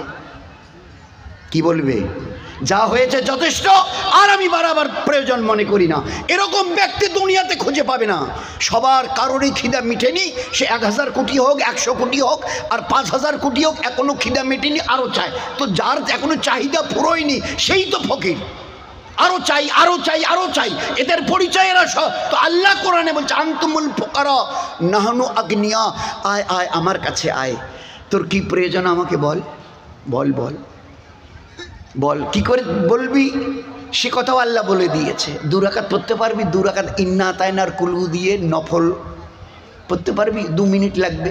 সালাম ফিরিয়ে আমার বল, এই আল্লাহ, আমি এই পেরেশানিতে আছি, এই মুসিবতে আছি, আমি এই সমস্যায় জর্জরিত হয়ে আছি, তুই একবার মুখ খুলে বল, তারপরে দেখ আমি তোর সঙ্গে কি ব্যবহার করি। দেখিসনি নবীজিকে গিয়ে বলা হলো, আল্লাহ রসুল, তো ওর দাফনের ব্যবস্থা করি বাচ্চাটার। তা বলে, হ্যাঁ দাফনের ব্যবস্থা তো নিশ্চয়ই করবে, যখন মারা গেছে তো ওর মায়ের আগে ইজাজত নাও। বাচ্চাটা যখন ওই মায়ের মারা গেছে, তো তাকে কবর দেবার আগে মায়ের কাছ থেকে অনুমতি নাও, যে চাচি কি কোনো খালা, তো আপনার বাচ্চাটা তো মারা গেল, তো ওকে মানে ওর কবরের ব্যবস্থা, কবর দেবার ব্যবস্থা করি, ওর কাছ থেকে ইজাজত নাও। সাহাবারা 2-3 জন গেল, গিয়ে জিজ্ঞাসা করলো যে আপনার বাচ্চাটা তো মরে গেছে, তা ওর দাফন কাফনের ব্যবস্থা করি। তো ওই অন্ধ সাহাবিয়া, চোখে দেখে না বেচারি, ওই সাহাবিয়া 2 চোখে অন্ধ, আর খবরও আগে পাইনি। এরা যখন বলল খবর পেল, তো শোনার পরে বলল, একটা কাজ করুন না, আগে কবর দেবেন না, আমাকে 1 লোটা পানি, আমি তো চোখে দেখিনি, 1 লোটা পানি আর একটা জায়নামাজ আমাকে দেবেন। ও অন্ধ সাহাবিয়া তাড়াতাড়ি উজু করে মসল্লাটা বিছিয়ে 2 রাকাত নফল, 2 রাকাত নফল, 2 মিনিটের নামাজ, সালাম ফিরিয়ে শুধু বলেছে, আল্লাহ তুমি না বলেছে কোরআনে, আল্লাহ ইউমিত, আমি ওই আল্লাহ যে হায়াত দিতে জানি, ফের মুর্দা করতে জানি, ফের মুর্দাকে জিন্দা করতে জানি, তোমার সব কুদরত আছে, মারবার ফের জিন্দা করবার, ফের মারবার ফের জিন্দা করবার, ফের তোমার পুরো কুদরত আছে, এখতিয়ার তোমার আছে। আমি চোখে দেখি না, অন্ধা। ছেলে বাচ্চা, বড় আশা ছিল এই বাচ্চাটা বড় হলে আমি ওর হাত ধরে এখানে সেখানে দিনের ব্যাপারে একটু চলাফেরা করতাম, ও বাচ্চাটাকে যদি তুলে নাও কি আর হবে, আমার একটু অসুবিধা হবে, সাহারা দেবার কেউ থাকবে না। খোদার কসম, এ অন্ধা সাহাবিয়ার দোয়া শেষ হয়নি, তার আগে তার মরা বাচ্চাকে আল্লাহ হায়াত দিয়ে বসিয়ে দিয়েছে। You want anything, try to remember me. কিছু চাও, এ আমার বান্দা বান্দিরা চাও, শুধু 2 রাকাত পরে আমার কাছে হাত ওঠাও, ইয়াস্তাইনু, চাও আমার কাছে, বিসসাবরি ওয়াস সালাত, নামাজের দ্বারা একটু সবর করো, খালি নামাজটুকু পড়ানোতে একটু সময় দাও, তারপরে হাত তুলি, বলো কি বলবে। এ আল্লাহ আমার মরা বাচ্চা যে, তাহলে ঠিক আছে, আর তোকে আগে বাড়তে হবে না। বুড়ি এই আন্দাজ সাহাবিয়ার দোয়া শেষ করার আগে আল্লাহ তার মরা মৃত বাচ্চাকে আল্লাহ বাঁচিয়ে দিয়েছে। আছে ওই ঈমান আমাদের কাছে, আর ওই জায়গায় আল্লাহ আমাদেরকে পৌঁছতে বলেছেন। কে পৌঁছতে বলেছে ওই জায়গায়? ঈমানের ওই জায়গায় আল্লাহ গো, আল্লাহ আল্লাহ আল্লাহ আমাদের ওই জায়গায় পৌঁছতে বলেছে। আপনি কি করে বললেন? বলে আমি নয়, ওলামা হজরতরা বলেন, আমরা শুনি, আমরা তো জাহিল লোক। ওনারা কোরআনে করিমের আয়াত পড়ে শোনান, ফের রেফারেন্স দেন, কোরআন শরীফটা হাতে নাও, 1 নম্বরটা সূরা ফাতিহা, তারপরে আল বাকারা শুরু হয়, আল ইমরান, আল বাকারা শুরু হয়, তো তার একটা পাঠ, এটা তো বিসমিল্লাহ প্রথম শুরু হলো, এই পাঠটা ইফাকে করো, এটা দ্বিতীয় পাঠ বলে। হ্যাঁ, এই দ্বিতীয় পাঠের শেষের দিকে দেখো তো কি লাইনটা লেখা আছে, আমিনু কামা আমানান নাস, আমিনু কামা আমানান নাস। আল্লাহ বলছে তোমাদের ঈমান যেন তাদের মতো, তাদের বলতে সাহাবাদের মতো হয়। লক্ষ সাহাবাদের পুরুষদের ইমান দেখো, লক্ষ সাহাবিয়া মেয়েদের ইমান দেখো, ওই রকম ইমান নিয়ে আমার কাছে আসবে। ইমানের মাপ, আমাদের মেয়েরা নাকফুল বানাতে চায়, হাতের চুড়ি বানাতে চায়, পায়ের স্যান্ডেল কিনতে চায়, মাপ নিয়ে যায়, নয়তো মাপ বলে দেয়। এই যে চুড়ির এই যে মাপ, এই যে জুতোর ফিতে দিয়ে নেয় না তো পুরান একটা জুতো দিয়ে দেয়, একটু কম বেশি হলে নেবে না। আমরাও একটা কম দামের টুপি 8-10 টাকা 10 টাকা দাম, ভাই দোকানি ভাই ওই টুপি দিয়ে দেন তো, মাথায় দেয়, ভাই আয়না আছে দেন তো, দেখে। পাশে যদি কেউ তাকে জিজ্ঞাসা করে ভাই সাহেব ঠিক আছে না, বলে না একটু বড় বড় মনে হচ্ছে, একটা সাইজ ছোট না, ভাই এক সাইজ ছোট টুপি আছে না, বলে আছে দেন তো, ফের টুপিটা মাথায় দিয়ে দেখে, একটু 10 টাকার টুপি 10 বার দেখে ঠিক আছে মাপ, যাচাই করছে। আপনার আমার আমাদের আল্লাহ, আমাদের ইমান কেমন হবে আল্লাহ জানিয়ে দিয়েছে। লক্ষ সাহাবাদের পুরুষ, লক্ষ সাহাবাদের মেয়ে, লক্ষ সাহাবাদের ঘরের যুবক আর লক্ষ সাহাবীদের ঘরের যুবতীদের দেখো, ওই রকম ইমান নিয়ে আমার কাছে আসিও, আমি আল্লাহ আমার রহমতের দুহাত ভরে তোমাদের বদলা দিয়ে দেব। কিন্তু ইমান যদি না মেলে কিচ্ছু পাবে না। ইমান ওই রকম, আমালের ব্যাপারে দয়ার নবী বলেছেন, তো আল্লাহ পাক কোরআনে কারীমের আয়াত, দয়ার নবী আসহাবিকান নুজুম, আমার এই লক্ষ সাহাবাদের পুরুষ মেয়ে ছেলে যুবক যুবতী বাচ্চা বাচ্চি এরা প্রত্যেকে আসমানের তারার মতো, আসমানের তারার মতো। ইক্তাদায়তুম ইহতাদায়তুম, তোমরা যারাই এই সাহাবাদের লক্ষ্য করে চলবে, যে কোনো একজন সাহাবা, এনিবডি এলস, যে কোনো একজন সাহাবাকে যদি দেখে চলো, আমি নবী বলছি আল্লাহ তোমাদের হেদায়েত দিয়ে দেবে। ভাবে আইহিম ইক্তাদায়তুম ইহতাদায়তুম, ইক্তাদায়তুম ইহতাদায়তুম। ইক্তেদা শব্দটা একটু আমরা তো সাধারণ লোক মহাসাবদের কাছ থেকে, মহাসাব মুফতি সাহেব হাফেজ সাহেব, ওই যে আল্লাহ নবী যে বললেন ইক্তাদায়তুম ইহতাদায়তুম, এদের যদি ইক্তেদা করো তো হেদায়েত পাবে। তো ইক্তেদা বলতে তাহলে আপনি নামাজ পড়েন? পড়ি। তো কোনো জামাতের সঙ্গে পড়েছেন? বলে পড়েছি তো, পড়ি তো। তো যখন ইমামের পিছনে দাঁড়ান তো কি বলেন? তো হ্যাঁ ওই কথাই তো বলি না, হয়তো নুসাইলিল্লাহ তাআলা আরবায়ে রাকাতে সালাতে জোহরে ফরজুল্লাহ তাআলা মুতওয়াজ্জিহান ইলা জিহাতিল কাবাতে শরীফাত আল্লাহু আকবার। ইক্তেদায় তো বিহাজাল ইমাম, ইক্তেদায় তো বিহাজাল ইমাম। আমি 4 রাকাত ফরজ নামাজ জোহরের হোক, 2 রাকাত ফরজ নামাজ ফজরের হোক, আমি যখন নিয়ত করি তখন বলি ইক্তেদায় তো বিহাজাল ইমাম, আমি এই ইমামের পিছনে ইক্তেদা। কতক্ষণ? বলে যতক্ষণ উনি আল্লাহু আকবার বলে হাত বাঁধে, যে সময় আমিও বাঁধি, আর যতক্ষণ পর্যন্ত উনি সালাম না ফেরান বাঁদিকে, ততক্ষণ পর্যন্ত ওনার ইক্তেদা মানে অনুসরণ। উনি যা যা করেন আমিও তাই করি। উনি যদি 5 মিনিট দাঁড়িয়ে থাকেন কেরাত পড়তে, তো আমিও 5 মিনিট। উনি যদি রুকুতে গিয়ে যদি 2 মিনিট থাকেন রুকুতে গিয়ে সুবহানা রাব্বিয়াল আযীম, তো আমাকেও 2 মিনিট, আমি চাই 3 বার বলি আর 4 বার বলি, কিন্তু উনি যতক্ষণ থাকবে উঠতে পারবো না। ফের সামিআল্লাহু লিমান বলে দাঁড়াবে, যতক্ষণ উনি ওখানে দাঁড়িয়ে থাকবেন আমিও। ফের সেজদায় উনি যতক্ষণ, অতক্ষণ আমিও।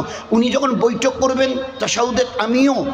তো সালাম নিয়ত বাঁধার থেকে নিয়ে বাঁ পাশে সালাম ফেরা পর্যন্ত আমরা তার ইক্তেদা করি। বলে এটা হচ্ছে নামাজের ইক্তেদা। আর যে ইক্তেদার কথা আল্লাহর নবী বলেছিলেন সাহাবাদের দেখে তাদের ইক্তেদা করো, জন্মের দিন থেকে কবরে যাওয়ার দিন পর্যন্ত সাহাবাদের পিছনে দাঁড়িয়ে তাদের ইক্তেদা করো, জীবন তোমাদের ধন্য হবে। এ হচ্ছে ইক্তেদা। আমরা আজকের অনেকটা আজাদ হয়ে গেছি বলতে আমারও একটু বড় ডর ভয় লাগছে, ভয় করে বলছি দোয়া করবেন, কেউ যেন মনে কিছু না নেয়। আর ফের আমাদের ওলামা হজরতরা তো আছে। কালকে এক জায়গায় গেছিলাম, গতকালকের, তো সে লাইটিং দেখলে মনে হবে যে আমাদের হিন্দু ভাইরা দুর্গাপুজোয় যা করেন না, ও ধারে কাছেও ঘেঁষতে পারবে না, ধারে কাছেও ঘেঁষতে পারবে না। আমি শুধু জায়গাটা বললাম না, 2-3টে জায়গা, কালকে 2টো জায়গায় গেছিলাম। তো ডেকোরেশন আর লাইটিং দেখলে মনে হচ্ছিল বারবার যে দুর্গাপুজোতে আমাদের হিন্দু ভাইয়ের জওয়ানরা যে করে, যা করে, ওরা যদি আমাদের এসব দেখে না তো ওরা লজ্জা পাবে। তো এই ব্যাপারে বলে এই ব্যাপারে আপনি আমরা যা করতে চাই, দিন পায়ের নখ থেকে মাথার চুল পর্যন্ত, জন্মের দিন থেকে মৃত্যুর দিন পর্যন্ত, কি কখন কোথায় কোন আমল কিভাবে করবে, আল্লাহ পাক আমার নবীকে দিয়ে একটা জায়গা একটা সেকেন্ডের আল্লাহ বাদ দেয়নি। যে এই সময়ের এই বছরের 2টা মিনিট আল্লাহ পাক দিয়েছে। গো অ্যাজ ইউ লাইক, যা মন চায় করো। 2 মিনিটের জন্য কোনো তুমি লা ইলাহা ইল্লাল্লাহ তারপরের কলেমাটুকু মুহাম্মাদুর রাসূলুল্লাহ, এ আল্লাহ তুমি যা বলেছো সেইভাবে চলবো, যেহেতু তুমি আমার মালিক, আমি তোমার গোলাম। এ আমার দয়ার নবী আপনি যেভাবে করে দেখিয়েছেন ওইভাবে, যেখান থেকে রুখে গেছেন আমিও রুখে যাব, যেখানে আপনি পা বাড়িয়েছেন সেখানে আমি পা বাড়াবো। এটা কতদিন? জন্মের দিন থেকে নিয়ে মৃত্যু। ওই জন্য জন্মের দিন, জন্ম হলে বাইরে কায় আছেন বাহে, বাচ্চার জন্ম নিয়েছে তো সঙ্গে সঙ্গে আজান দেওয়া হয় ডান কানে, আর আকামত দেওয়া হয় বলে একটু কানটা একটু ওই বাচ্চাটার একটু কানটার একটু পাশের কানটা একটু উপরে তোলেন না, তো আজান আর আকামত নামাজ, তো বলে নামাজটা আজকের এখানে একটু অপেক্ষা থাকুক, ওই যেদিন ওকে শোয়ানো হবে গোসল টোসল দিয়ে সাদা কাপড় পেঁচিয়ে দিয়ে বাস ওই সময় ফিরে এই নামাজটা ওই দিন পড়া হবে। তো আমাদের জীবন আজান আর আকামত হয়ে গেছে, এখন শুধু নামাজটুকু হতে বাকি, এইটুকু হচ্ছে আমাদের জীবন। একটা scientific reason, this is the scientific reason. তোমার জীবনের আজান আর আকামত হয়ে গেছে। যেরকম নামাজের কাতার দাঁড়িয়ে গেলে কোনো সাথী অথবা ইমাম সাহেব বলে হ্যাঁ ভাই আকামত দিয়ে দেন, আজান তো হয়ে গেছে আকামত দিয়ে দেন, এইবার ইমাম সাহেব শুরু করে নামাজ। আমাদের জীবনের আজান আর আকামত হয়ে গেছে, আজান আর একামত হয়ে গেছে। শুধু আর কটা দিন একটু চলার পরে তুমি যখন শুয়ে থাকবে খাটিয়ায়, ওই সময় ওই নামাজটা পড়া হবে, এই আজান আকামতের নামাজটা। ওই তা তোমার জীবন কতটুকু? বলে আমার জীবনের আজান আর আকামত হয়ে গেছে, এখন শুধু নামাজটুকু হতে বাকি। This is your life. এই কটা দিন একটু নিজেকে সামলে চলতে পারবে না? এই কটা দিন নিজের জীবনকে একটু ব্রেক লাগাতে পারবে না? হোয়াট ইজ ইমান? ইমান is nothing but a brake of our life. ইমান হচ্ছে একটা আস্ত জীবনের জন্য একটা ব্রেক। কোন জায়গায় ঢিলি দিতে হবে ঢিল, আর কোন জায়গায় জোরে কষতে হবে। রাত এখন 12টা, শীতেই বাজার থেকে বাড়ি ফিরছি, এই বিডিও অফিসের কাছাকাছি, রাত 12টা, ফের অমাবস্যার রাত বলে কথা। ওই অবস্থায় চলতে চলতে হাতে একটা ওই মোবাইলের লাইট অথবা একটা ছোট টর্চ, ওই অবস্থায় চলতে গিয়ে দেখি রাস্তার ধারে 18 বছরের একটা খুবসুরত মেয়ে, সুন্দরী মেয়ে দাঁড়িয়ে আছে, আর আমাকে দেখে ইশারা করছে, কাছে আসো না, কাছে আসো। কেউ নেই, নিশুতি রাত, সবাই ঘুমোচ্ছে, অঘরে ঘুমোচ্ছে, বাস তুমি আর আমি, আসো। যদি সত্যি তুমি ইমানদার হও, তোমার ইমান ওই সময় তোমাকে ব্রেক লাগাবে। তোমার ইমান ভিতর থেকে বলবে কয়েক মিনিটের জন্য যদি ওর কাছে যায়, গায়ে যদি হাত দিয়ে মজা যদি লুটে নি, আমার অনন্তকালের আখেরাত আমার বরবাদ হয়ে যাবে। মজা তো লুটবো কয়েক মিনিট, জীবন আমার বরবাদ হবে আখেরাতের কয়েক লক্ষ কোটি বছরের। ওই সময় তোমার ওই ইমানের ব্রেক বলবে না না, আমি আল্লাহকে ভয় করি, আল্লাহকে ভয় করি। এরকম হাজারো কিতাবে এসছে, হাজারো। একটা মেয়ে ছেলে, যুবতী, খুব সুন্দরী, দুষ্কৃতিকারীরা তাকে ধাওয়া করছিল, ও তাড়াতাড়ি গিয়ে একটা বাড়িতে ঢুকে পড়েছে, দরজা খটখটিয়েছে, একজন যুবক 22-23 বছরের দরজা খুলে দিয়েছে, বলছে আমাকে একটু বাঁচান, আমার পিছনে বদমাইশ লেগেছে, আমার ইজ্জত লুটবে, আমাকে নষ্ট করে দেবে, আমাকে শেষ করে দেবে তারা, আমাকে বাঁচান। তাড়াতাড়ি ও ভিতরে গেল, দরজা বন্ধ করে দিল। এই জওয়ান 20-22 বছরের দেখছে যে একদম তরু তাজা একটা মেয়ে, ভরা যৌবন তার, 17, 18, 19, 20-এর বেশি হবে না, লাল আপেলের মতো টুকটুকে। ও বলছে আমাকে দয়া করে আজকের রাতটা এখানে থাকতে দিন, আপনি যদি আমাকে বের করে দেন, হয়তো তারা যদি কোনো জায়গায় গোপন জায়গায় অপেক্ষা করে থাকে, আমাকে দেখলে ছিঁড়ে ছিঁড়ে খাবে, যেভাবে বাঘ যেভাবে ছাগলের বাচ্চাকে ছিঁড়ে খায়। তা বলে না, আপনাকে যেতে হবে না, আপনি থাকুন। এবারে তাকে বলে দিল, এক লম্বা কেচ্ছা সংক্ষেপ করি, তুমি এখানে ঘুমাও আমার এই বিছানায়। তাহলে আপনি বলে সে আমি পাশে গিয়ে কোথাও শুয়ে পড়বো, তুমি এখানে ঘুমাও। এবারে মেয়েটা তো শুয়ে পড়লো, সে এবারে আর ওই জওয়ান, ওই বাড়ির মালিক, ও এবারে পাশে গিয়ে বারান্দায় অপেক্ষা করছে। তো তারও সে তো মানুষ, একটা তো টকবক তার জবানি সেই সময় উতলে উঠছে, যে ওরকম জাল দিলে পানি টকবক, তো জবানি উঠেছে। তো তার নফস মাঝে মাঝে বলছে, দেখো কেউ নেই, শূন্য বাড়ি, শুধু সে আর তুমি। সে তোমার কাছে জায়গা চেয়েছে, তুমি যদি তার কাছে যাও হয়তো সে ফেরাবে না। তো তার নফস যখন এইভাবে তাকে বোঝাচ্ছিল যে তুমি তার কাছে যেতে পারো, এই সময় তার কাছে কেউ নেই বাধা দেবার মতো। তো এইভাবে যখন তার নফস তাকে বোঝাচ্ছিল, সে তখন নিজেকে বাঁচবার জন্যে একটা দিশালায় জ্বালিয়ে একটা ওই কুপি বাতি জ্বেলেছে। আর ওই কুপির যখনই নফস তাকে ওইভাবে ফসলায়, সে তখন হাতটা ওই বাতির উপরে দেয়, আগুনের উপরে। যখন আগুনের তাপ লাগে তখন একটু সরিয়ে নেয়, ফের চুপ করে থাকে। ফের যখন নফস ওইভাবে বলে, ফের আবার আগুনের উপরে হাত দেয়। এইভাবে সারা রাত কাটিয়ে দিয়েছে।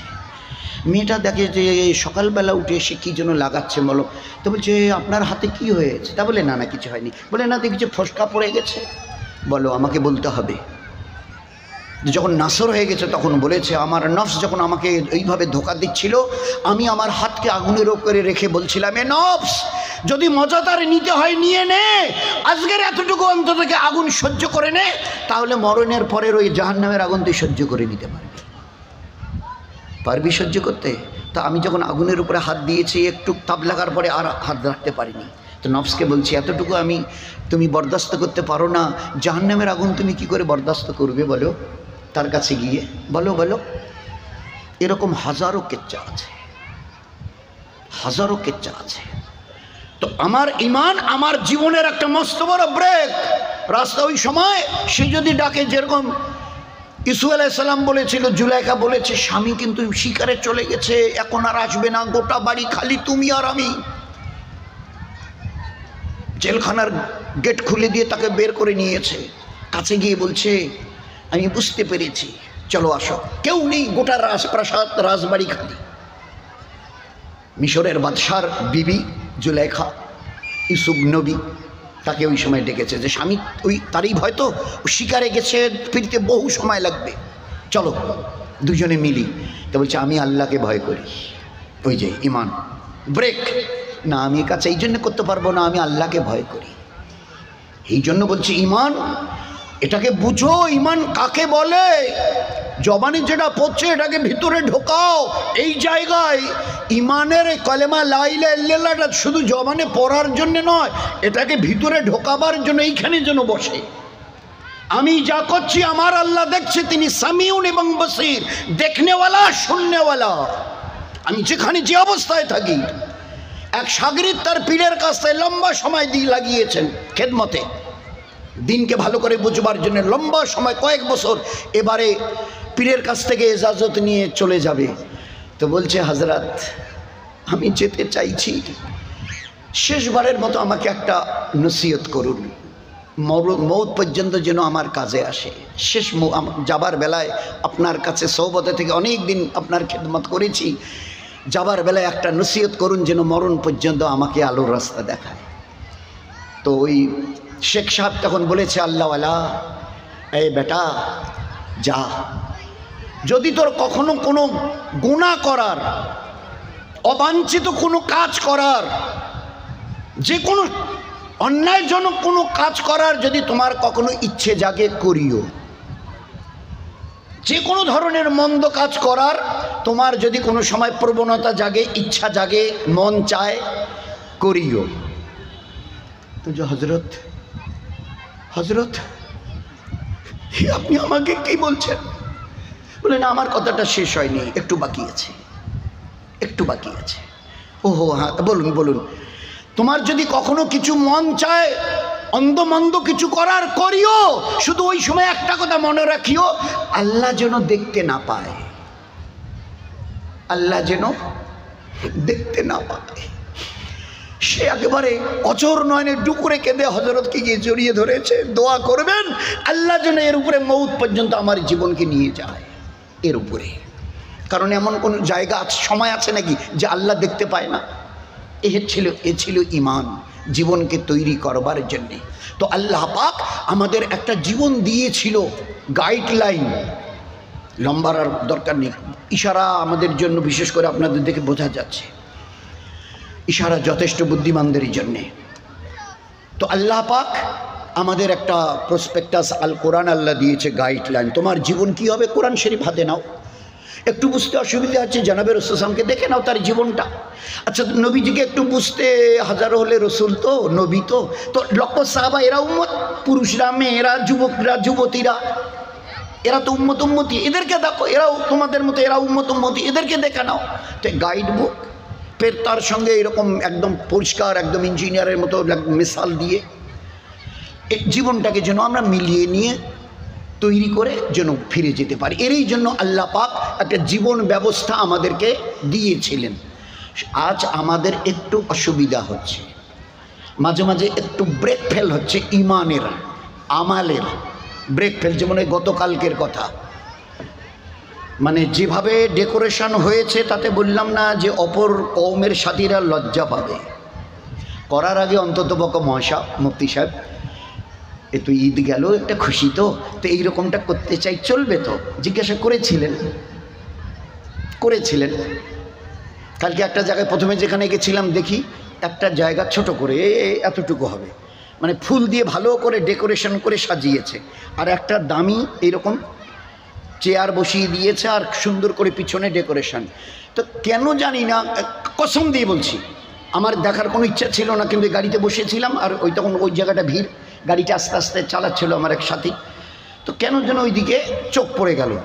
তো চোখ পড়ার পরে বুঝলাম যে ও আনেওয়ালা মা বোনেরা, হয়তো এতদিন তোমরা কেউ কোনো ছবি টবি তোলো নাই, এই যে আমরা এই জায়গাটা তৈরি করেছি না, সুন্দর সুন্দর ফুলের বাগান লাগিয়ে, বাহার করে, ডেকোরেশন করে, এইখানে এসে বসে পোজ দিয়ে ছবি তুলতে পারো, দাঁড়িয়ে ছবি তুলতে পারো। আর যে সময় গাড়িটা যাচ্ছিল দেখি 3-4 জন 20-22 বছরের মেয়ে, কারো মাথায় কোনো ওড়না ফোড়না কিচ্ছু নেই, ওই অবস্থায় পোজ দিয়ে বরাবর ছবি খিচ্ছিল। This is permitted in our শরিয়ত, this is legal in our শরিয়ত।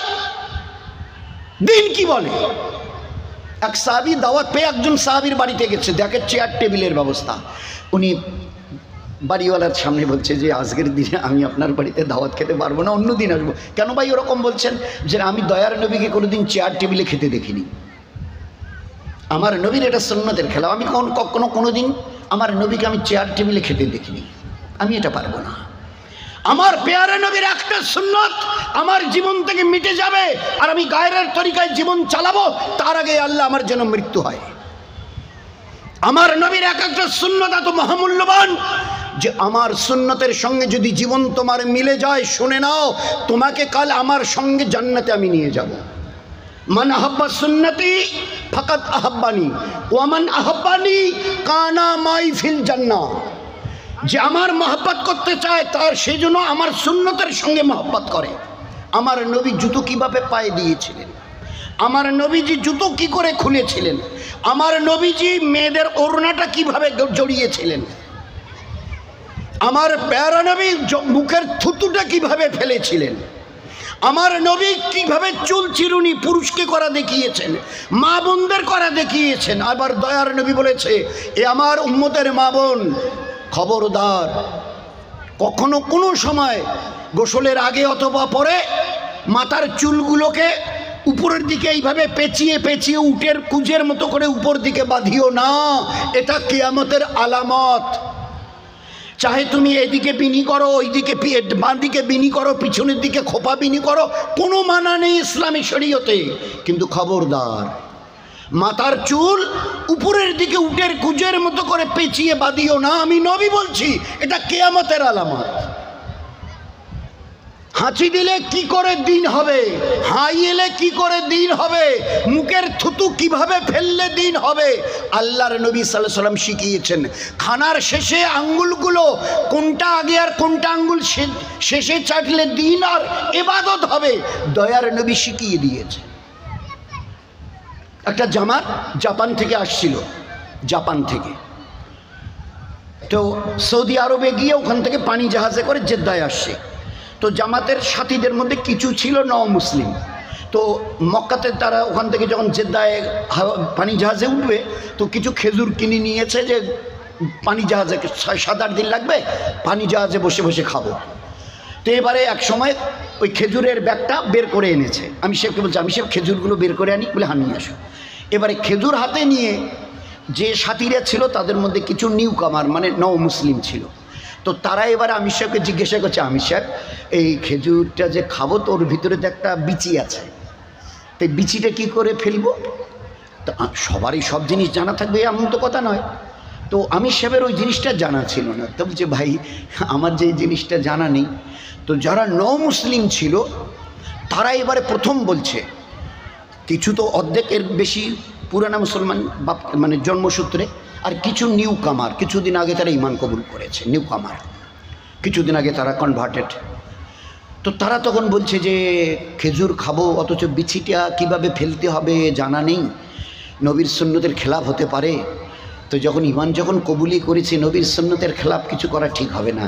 তা আমি সব আপাতত নয় খেজুরটা বেঁধে রেখে দিই, তা আল্লাহ যদি পৌঁছে বোম্বাইতে তো যাচ্ছি, তো পানি জাহাজ থেকে নেমে বোম্বাইয়ের চুনাভাটি মার্কাজে যখন যাব ওখানে গিয়ে মোহন সাহেবদের জিজ্ঞাসা করে তারপরে জেনে নিয়ে খাবো। তা বলছে বাহ বাহ জাযাকাল্লাহ, ঠিক আছে ঠিক আছে। তো বেঁধে রাখা হলো। খোদার কসম কোনো একজন সাথী একটা খেজুর মুখে দেয়নি। কেন? বলে বিচিটা কী করে ফেলতে হবে জানা নেই। বোম্বাই জাহাজ থেকে নেমলো, বোম্বাইতে মার্কাজে চুনাভাটি মার্কাজে গেল। তারপরে একটা সময় ওখানকার যিনি মহাসাব ছিলেন, ইমাম সাহেব, মুফতি সাহেব, ওনাকে বলেছে যে হাজরাত একটা কথা জানতে চাইছি, আল্লাহ রসুল খেজুর খাওয়ার পরে বিচিটা কিভাবে ফেলেছিলেন? তো উনি এবারে একটা খেজুর এনে মুখে দিয়ে খেয়ে বিচিটা এখানে নিয়ে দেখিয়ে দিলেন যে আল্লাহ রসুল সাল্লাম বিচিটা এইখানে রেখে এই হাত দিয়ে এইভাবে ফেলে দিয়েছিলেন। বলে বাবা জাযাকাল্লাহ। এইবারে আমির সাহেবকে বলা হলো, আমির সাহেব আমরা বুঝে নিয়েছি কীভাবে সুন্নত তরিকায় বিচি ফেলতে হয়, তো খেজুরগুলো নিয়ে আসি। তো যতক্ষণ পর্যন্ত জানা হয়নি অতক্ষণ পর্যন্ত একটা কেনা খেজুর ব্যাগ থেকে বের করে কেউ মুখে দেয়। দিস ওয়াজ সুন্নত। মান আহাব্বা সুন্নতি ফাকাদ আহাব্বানি ওয়ামান আহাব্বানি কানা মাই ফিল জান্নাহ। আমি কথা দিলাম আমার সুন্নতের উপরে চলনেওয়ালা এ আমার থেকে আলাদা হবে না, আমার সঙ্গে সে জান্নাতে যাবে। একটা সুন্নতের লাভ কত? বলে এটা তো লাভ নয়। তো বলে কি? বলে এটা তো মহালাভ, নবীর সঙ্গে জান্নাতে যাওয়ার এখন চারটিখানি কথা। আমরা এক সময় একটা মুলকে ছিলাম থাইল্যান্ডে, ব্যাংককে, থাইল্যান্ডের রাজধানী। তো আমাদের সঙ্গে যিনি তর্জমা করছিলেন তার সঙ্গে একজন সাথী এল, উনি বুদ্ধিস্ট ছিলেন, 2 বছর আগে ইমান কবুল করেছে। তো তিনি এবারে আমরা ইন্ডিয়া থেকে জামাতে নিয়ে গেছি, এটা আজ থেকে প্রায় 50 বছর আগের কথা, থাইল্যান্ডে। তো এবারে ওই ট্রান্সলেটার যে আমাদের সঙ্গে ছিলেন ওখানকার ব্যাংককের ওই রাজধানীর ওই দেশের, তো উনি এবারে আমার ইন্ট্রোডিউস পরিচয় করিয়ে দিলেন, ইনি আমাদের এখানকার এক সাথী, এখান থেকে 200 কিলোমিটার দূরে থাকে। উনি শুনেছেন যে ইন্ডিয়া থেকে একটা জামাত এসছে। তো উনি একটা জিনিস জানবার জন্যে আপনাদের এই জামাতের কথা শুনে এসছেন যে নবীজি 3 তরিকায় বসে খানা খেতেন। আর এই তো শুরুতে 1 পা তুলে 2 পা বসিয়ে দিয়ে মানে ইয়ে করে বসে, তো 3 তরিকায় বসে আল্লাহ রসুল খানা খেতেন, 3 ভাবে বসে। এটা এইরকম, কখনো 2 পা ফেলে জাম্মা পড়ি, যেটা আমরা বলি জাম্মা পড়ি। তো ইহুদিরা টিটকারি মারত যে ইহে নাকি নবী, দেখো কিভাবে টুমটুম করে বসছে, 1 পা ফেলে 2 পা ফেলে 2 পা তুলে কীরকম করে বসছে দেখো। আরে পা 2 ফেলে এইভাবে বাদশাহীভাবে এইভাবে বসে তো খেতে পারে, কেমন লোক গো। তো আল্লাহ রসুলের কানে এ কথাটা পৌঁছে গেছে। আল্লাহ রসুল আসলাম বড় আদবের সঙ্গে জবাব দিয়েছে, আমি কিভাবে বসে আছি আমার আল্লাহ দেখছে, আমার মওলার সঙ্গে আল্লাহর সামনে আমি বাদশাহের মতো বসে খানা খাবো, আমি এতটা খেতে সাহস পাই না। আমার মালিক দেখছে আর আমি তার সামনে বসে নবাবের মতো বসে খানা খাবো, এটা মানায় না। মালিকের সামনে গোলাম বসে 2 পা ফেলে ওইভাবে খানা খাবেন নবাবের মতো, এটা মানায় না। শুনে চমকে গেছে, আরে বাপ এইরকম জবাব। তো আমি পরিচয় করালেন যিনি ওই কথাটা জানবার জন্য এসছে, নবীজি 3টে তরিকায় বসে খানা খেতেন, তার মধ্যে সবচাইতে বেশি প্রিফারেন্স কোন তরিকাটাকে দিতেন ওইটা জানবার জন্য এসছে। যে 3টা তরিকা তো এই এর মধ্যে সবচাইতে কোন তরিকায় বেশি আল্লাহ রসুল খানা খেতেন ওইটা জানবার জন্য 200 কিলোমিটার থেকে 2 বছর আগে ইমান কবুল করেনওয়ালা বুদ্ধিস্ট, বৌদ্ধ ধর্মের লোক ছিলেন উনি। দোস্ত, এই ছিল আমাদের জীবন ব্যবস্থা। আল্লাহ পাক একটা জীবন ব্যবস্থা দিয়েছিল যেটার কথা চিন্তা করতে পারবো না। শুধু একটু মিলিয়ে নিই, আল কোরআন, মায়েশাকে জিজ্ঞাসা করা হচ্ছিল সাহাবাদের মানে কোরআন কি, বলে মুসলমানদের আমাদের জীবনের আমালের কিতাব। হয়ে গেল উত্তর এক কথায় উত্তর। বলে ভাই তোমাদের কোরআন শরীফকেও যদি জিজ্ঞাসা করে, মুসলমান হোক, হিন্দু ভাই হোক, যে কেউ, anybody else of this world, ভাই আপনাদের এই কোরআন শরীফটা কি, বলে মুসলমানের জীবনটা কেমন হবে তার এই কেতাব এইটা, দিস ইজ এ প্রসপেক্টাস। বাস এই দিকে জীবনটা তৈরি কর। বুঝতে একটু অসুবিধা হয় নবীকে দেখো, যদি ওখানে একটু অসুবিধা হয় তো সাহাবাদের দেখো, এরা তো সাহাবা উম্মতেরা, এদেরকে দেখো, বুঝে যাবে। জীবনটাকে শুধু একটু মিলিয়ে নিয়ে চলে আসো, দেখো কোনো চিন্তা থাকবে না দুনিয়ায় না খেলাতে, খালি একটু যদি মিল খেয়ে যায় জীবনটা, একটু যদি কম বেশি হয় একটু বোধহয় অসুবিধা হবে। শেষ করি, যদি একটু অসুবিধা হয় আমাদের মা বোনদের, আমাদের জওয়ান ভাইদের, যুবতী মা বোনদের, বেটি ভাস্তিদের, তো বোধহয় একটু অসুবিধা হবে। কীরকম, আমি একটা ইনস্ট্যান্স দিই, ঘটনা বলি।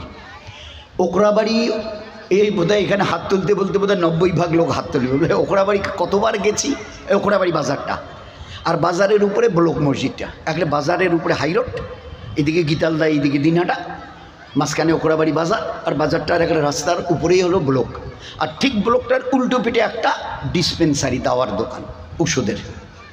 মালিক আনারুল হক, সম্পর্কে আমার একটু ছোটো ভাইরা হয়, মানে আমাদের ওই মাস্টার হবদার ভাই, ওকরাবাড়ি হায়ার সেকেন্ডারি স্কুলের যিনি টিচার ছিলেন, দোয়া করবেন, বেচার একটু অসুস্থ, ওই বাজারের উপরেই তার বাড়ি। ওরই বোন পড়েছে, বোনটার নাম সাইদা, আর এর নাম ভগ্নিপতিটার নাম আনারুল। বাড়িতে আমি বহুবার গেছি, আল্লাহর কি ইচ্ছা ওই বাড়িতে আমি গেছি সকালের দিকে, এই 9টা, 9:30, 10টা।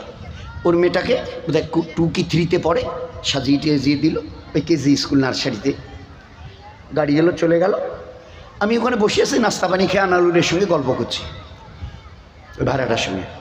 এই বোধহয় আধা ঘন্টা যাবার, আধা ঘন্টা 1.5 ঘন্টা পরে একটা গাড়িতে করে, ওই ভ্যানে করে একজন স্কুলের বয়কে দিয়ে মেয়েটাকে বাড়ি পাঠিয়ে দেওয়া হলো। তো ওর মা জিজ্ঞাসা করলো, তোকে স্কুল পাঠানো হলো, গাড়ি এলো, তোকে স্কুলে পাঠিয়ে দেওয়া হলো, তো তুই স্কুল থেকে চলে এলি কেন? তো বলে, মা ম্যাডাম আমাকে আর স্কুলে আমাকে থাকতে দিল না। কেন কেন কি হয়েছে? তো বলে, তুমি সব কিছু আমার ভালো করে সাজিয়ে গুজিয়ে দিয়েছো, এইখানে যে ওই যে আমরা ব্যাস বলি না, আসলে ওটা ব্রোঞ্জ, তো ওই যে এখানে যে ব্যাসটা লাগাতো না, স্কুলের নাম লেখা একটা ওই যে এরকম ওতে সেফটি পিনের মতো থাকে, যেভাবে এইটা লাগানো হয়, তো ওই ব্যাসটা তুমি কেন লাগাওনি? তুমি সব জুতোটা ঠিক দিয়েছো, মোজাটা ঠিক দিয়েছো, প্যান্টটা ওই রঙে দিয়েছো, জামাটা ওই রঙে দিয়েছো, টাইটা ওইভাবে দিয়েছো, ব্যাগের কালারটা ঠিক আছে, বোতলের রঙটা ঠিক আছে, সব কিছু ঠিক আছে, তুমি ওইটা লাগিয়ে দাওনি কেন? ম্যাডাম দেখে বলল যে না, তোমার এটাই ব্যাসটা লাগানো নেই কেন, এটা তো মেনে নেওয়া যাবে না, তুমি আজকের মতো স্কুল থেকে চলে যাও, স্কুলে তোমাকে পৌঁছে দিয়ে আসবে, আমাদের বয় পৌঁছে দিয়ে আসবে, কালকে যখন আসবে না এটা লাগিয়ে এসো, তোমাকে স্কুলে থাকতে দেওয়া হবে। আমি জিজ্ঞাসা করলাম, সাইদা কিছু বুঝছো? ওরে আমার বোন সাইদা কিছু বুঝছো? ও বললো, কেন দুলে ভাই, কেন কি হয়েছে? বলে, তোমার এই মেয়েটার পায়ের জুতো কে কিনে দিয়েছে, ম্যাডাম না তুমি? বলে, আমি। ওর মোজাগুলো? বলে, আমি। তোমার এই বাচ্চাটার প্যান্টটা? বলে, আমি। জামাটা? বলে, আমি। টাইটা? আমি। ব্যাগটা? আমি। পানির বোতলটা এই রঙের? আমি। তা সব কিছু তুমি দিয়েছো, আর তোমার মেয়েটার ওই ব্যাসটা শুধু লাগানো ছিল না, আর ওই যে ম্যাডাম পড়ায় তাদের বেতন কে দেয়? অন্য কেউ? বলে, না আমরাই দিই। তো তোমরাই, তোমার বাচ্চার সমস্ত খরচ তুমি দাও, তোমরা দাও, আর ম্যাডামেরও সারা মাস যাতে ভালোভাবে চলে তারও বেতন। শুধু তাদের প্রসপেক্টাসে যা ছিল তার একটা সামান্য একটু ফল্ট পেয়েছে, এই ব্যাসটা লাগানো হয়নি, অথচ তার পুরো খরচ তোমার দেওয়া, ওনাদের ম্যাডাম সব কজনের খরচ তোমাদের দেওয়া, তোমার বাচ্চিটাকে স্কুলে অ্যালাউ করেনি, ফেরত দিয়েছে। কিছু বুঝতে পারলে? বলছে, না দুলো ভাই। আমি তখন ওকে বললাম, শুনে নে আনারুল, তুইও শোন, কিয়ামতের মাঠে আল্লাহ ওই করবেন। আমার নবী ইমামুল আম্বিয়া তাজদারে মদিনা জনাবে রাসূলুল্লাহ সাল্লাল্লাহু আলাইহি ওয়াসাল্লাম আমার আরশের পাশে তাকে দাঁড় করিয়ে দেয়া হবে। তোমরা যারা বলছো ইনি আমার উম্মত, কাছে আসো, পায়ের নখ থেকে মাথার ফুল চুল পর্যন্ত জীবনটাকে মিলিয়ে নাও, যদি মিলে যায় সেইটা জান্নাতে চলে যাও। কিন্তু যদি মিল না খায়, কিছু যদি ফল্ট রয়ে যায়, তো তোমার মেটার মতো যদি স্কুল থেকে বের করে যদি দেয়া হয়, আল্লাহ যদি জান্নাতে ঢুকতে না দিয়ে বের করে দেয়, কিছু বলতে পারবে ওই দিন? লাকাদ কানা লাকুম ফি রাসূলিল্লাহি উসওয়াতুন হাসানা। He was the best example for you to follow. Oh, you the peoples of this world, if you want to follow anybody else of this world, that is the Prophet sallallahu alaihi wasallam. Are o জগতের মানুষ, ও বিশ্ববাসী, কোন model নমুনা মানুষের মতো মানুষ যদি দেখতে পাও, আমি এই নবী মুহাম্মদ রাসূলুল্লাহ সাল্লাল্লাহু আলাইহি সাল্লামকে মানবতার স্বর্ণ শিখরে পৌঁছে দিয়েছি। তার নমুনা বনো, নিজের জীবনকে মিলিয়ে নিয়ে, চাই পুরুষ হওয়ার মেয়ে ছেলে, মিলিয়ে নিয়ে চলে আসো। কিয়ামতের ময়দানে লম্বা সময় ধরে হিসাব কিতাব নেই, কাছে আসো, মিলিয়ে নাও। যদি মিল খায় সেইটা জান্নাতে চলে যাও, যদি মিল না খায় সব ঠিক ছিল, ব্যাসটা শুধু লাগেনি বলে অ্যালাউ করেনি। আমার প্যারা নবীর হাজারো লাখো সুন্নতের একটা দুটো পাঁচটা 10টা সুন্নত যদি বাদ যায়, আল্লাহ যদি জান্নাতে ঢুকতে না দেয় কি করবে বলো না? এই জন্য আল্লাহ বলেছিলেন লাকাদ কানা লাকুম ফি রাসূলিল্লাহি উসওয়াতুন হাসানা। এর চাইতে বেহতরিন নমুনা পৃথিবীতে খুঁজে পাবে না। কি দুনিয়ার লাইনে, কি দিনের লাইনে, কি জ্ঞান বিজ্ঞানের লাইনে, এর নমুনা খুঁজে পাবে না। আল্লাহ পাক জ্ঞানের পূর্ণতা আল্লাহ পাক তাকে দিয়েছিলেন। আমরা সায়েন্সের বড়াই নিশ্চয়ই করার দরকার, কোনো জিনিস যদি সত্য দেখি তো তারিফ করাই দরকার, কিন্তু তার আগে দেখতে হবে মহানবী সাল্লাল্লাহু আলাইহি ওয়াসাল্লামের কাছে কি ছিল, কি ছিল। খালি একটা ছোট্ট বলি, শেষ করে দিই। এ আমার উম্মত, পুরুষ হোক মেয়ে ছেলে, কোনো গরম খাবারে কোনোদিন মুখের নাকের ফু দিও না। এই চাটা ঠান্ডা হয়েছে, দুধটা একটু মানে গরম হয়েছে, চাটা একটু গরম, দুধটা একটু গরম, ভাতগুলো একটু গরম হচ্ছে, তাড়াতাড়ি খাওয়া যাচ্ছে না, তো চাটা একটু কাপটা হাতে নিয়ে আমার উম্মত খবরদার, মুখ দিয়ে হাওয়া দিয়ে একটু পাকা টাকা দিয়ে কিছু করো, কিন্তু মুখের নাকের হাওয়া দিও না। কবে বলেছেন? আজ থেকে 1400 বছর পিছনে। এই কটা দিন আগে আমরা কি বলতাম? চায়ের কাপটা হাতে নিয়ে ফুকোচ্ছি আমি একজন, যে পাশে একজন মুসলমান ভাই ওভাবে কোনো খাবারে ফুক দিতে নেই। ওহো, এগুলো আপনাদের ধর্মের বাড়াবাড়ি। চাটা গরম, তাই গরম চাটা মুখে ঢেলে দিয়ে মুখটা পুড়িয়ে দিই, বলেন আপনি বলেন। আর যদি এটাকে এবারে ওইভাবে ফু দিয়ে ঠান্ডা করা না যায়, তো এই দোকানিকে 10টা টাকা দিয়ে চার কাপটা ফেলে দিয়ে গাড়ি যখন ওই আসছে, তো 10টা টাকা ওই দোকানিকে দিয়ে চার পুরো কাপটা এখানে রেখে দিয়ে চলে যায়। এগুলো আপনাদের বাড়াবাড়ি, ধর্মের এগুলো বড় নোংরামি। সেদিনের কথাটা শুনতে হয়েছিল, কদিন আগে এই কথাটা শুনতে হয়েছিল। যেমন এটা শুনতে হয়েছিল, কি এটা বলে, এটা সুকটান গো, সুকটান। রাত্রিবেলা যদি জাগতে চাও, পড়াশোনা করতে চাও, কোনো থিসিস নিয়ে কোনো ব্যাপারে চিন্তা ভাবনা করতে চাও, সুকটান। আমার দয়ার নবী বলতেন, এটা তোমাকে সুকটান বলছো তোমরা? আমি তো আমার নবুয়তের চোখ দিয়ে দেখে বলছি এটা সুকটান নয়, এটা বিষটান, বিষটান। আর তার কথাটাকে 1400 বছর পিছনে দাঁড়িয়ে উম্মি নবী বলেছিলেন বিষটান। ওই কথাটাকে আজ পর্যন্ত কাটতে পারেনি দুনিয়ার, গোটা দুনিয়ার সায়েন্স, গোটা দুনিয়ার জাপানের মডার্ন টেকনোলজি, গোটা আমেরিকা আর বাকি যারা আছে, ওই লাইনটাকে কাটতে পারেনি। যদি পারতো আপনার আমাদের হাতের 150 টাকা দামের দামি সিগারেটের গায়ে এই যুগে, যেখানে একটা মোবাইলে গোটা দুনিয়া, একটা মোবাইলে গোটা দুনিয়া, যে হাওয়াই জাহাজটা দিল্লি থেকে সৌদি আরব যাচ্ছে, দেখেন তো ওই এয়ার বাসটা কত দূরে আছে এখন, তো বলে দেবে জমি থেকে কতটা উপরে আছে, কতটা স্পিডে যাচ্ছে, আর জেদ্দায় নামতে তার কত সময় লাগবে। তো এখানে খালি একটু টিপে একেবারে একদম মুখস্থ বলে দিচ্ছে। সেই জামানায় why it will be there, why it will be there, why it will be there. সেই জামানায় কেন এই কথাটা সিগারেটের গায়ে লেখা থাকবে? Cigarette smoking is injurious to health, why it will be there. তোমরা কি করলে মডার্ন সায়েন্সের নাম করে? বোঝান না কি এতে ক্ষতিকারক জিনিসটা আছে, ওটাকে সায়েন্সের ভাষায় বলা হয় নিকোটিন। সিগারেটটা টান দিলে একটা ওই খয়ের বাদামি রঙের একটা জিনিস তৈরি হয়, সাদা কাপড় যদি পিছনে দিয়ে কেউ টান দিতে দেখবে যে কাপড়ে একটু ওই লালচে লালচে মতো দাগ পড়ে গেছে, ওই যে লালচে লালচে যে জিনিসটা, ওটাকে বলা হয় নিকোটিন। আমার নবী দিনের নবী, ইসলামের নবী। তুমি তো নবী, তুমি নামাজের কথা, রোজার কথা, হজ জাকাত তাসবিহ তেলাওয়াত দান খয়রাত পর্দা পুশিদা বাচ্চাদের তালিম তরবিয়াতের কথা বলবে। এ মুহাম্মদুর রাসূলুল্লাহ সাল্লাল্লাহু আলাইহি ওয়াসাল্লাম, তুমি উম্ম নবী, তুমি নিকোটিনের কি বুঝলে? উত্তর আমাদের কে দেবে? গোটা দুনিয়ার কে এর উত্তর দেবে?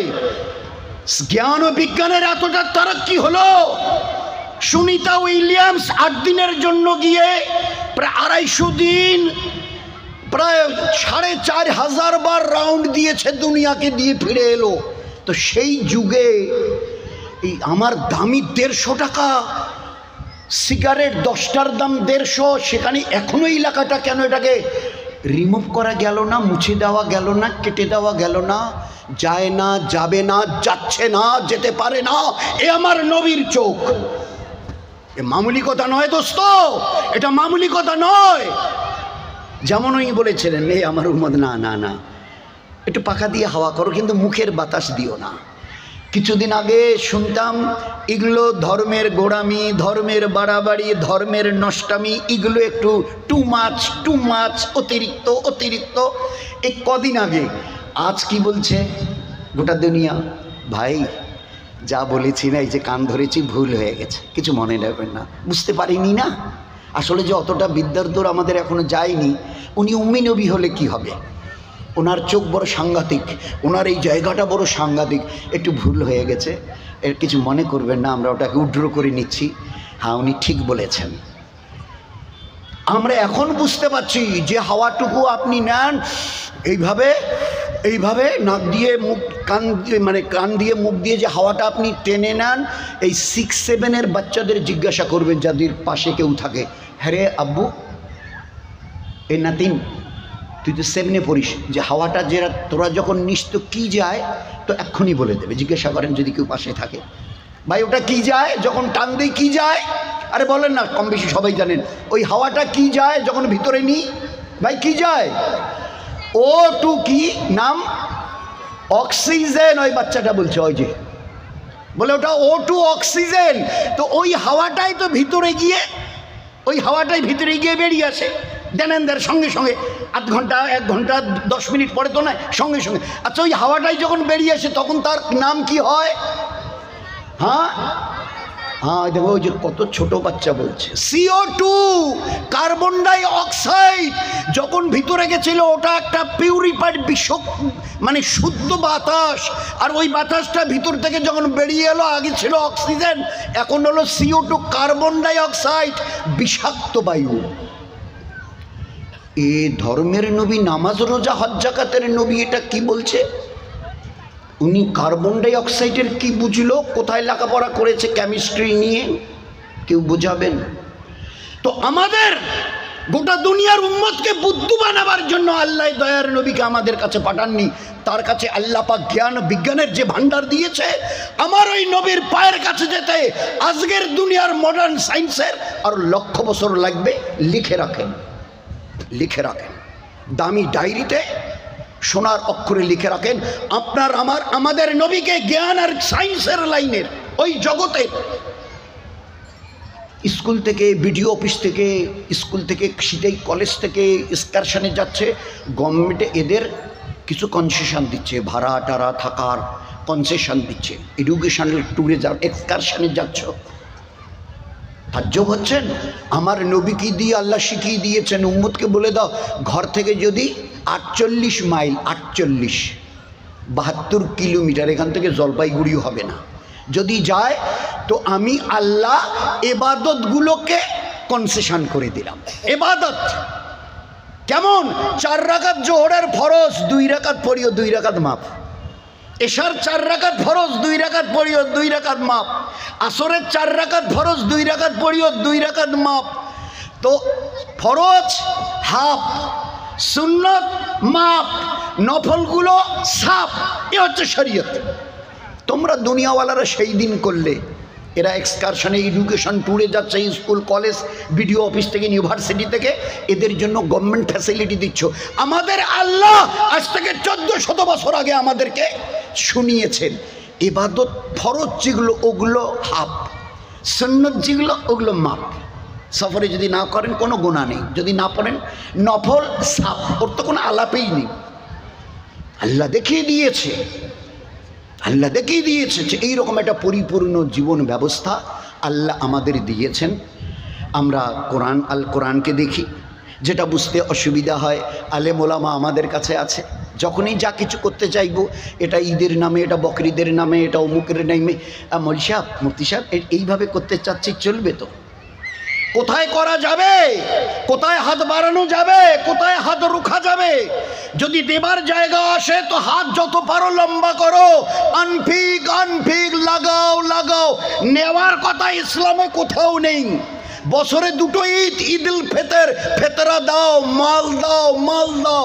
এর 2 মাস পরে আসছে কোরবানি, ঈদুল আজহা, কোরবানি দাও, গোশ বিলাও বিলাও বিলাও। নেওয়ার কথা কোরআনের একটা লাইন পাবেন না। ফুটপাতে দাঁড়িয়ে, হাই রোডে দাঁড়িয়ে, ভাই দাঁড়ান 50 টাকা ডেকোরেশন, 4 চাকা ভাই 200 টাকা। খোদার কসম, আপনি আমি যা হই আর যা পারি করি, দয়া করে আল্লাহর ওয়াস্তে ইসলামের বদনাম যেন না করি। ইসলাম আল্লাহর দিন, আল্লাহর এই ইসলামকে যেন উলঙ্গ না করি দুনিয়ার সামনে। ইসলামে আল্লাহ শুধু দেবার কথা বলেছেন, নেবার কথা একটা পাত দেখাতে পারবে না। বলে কি বললেন আপনি, বুঝি সুঝে বলুন।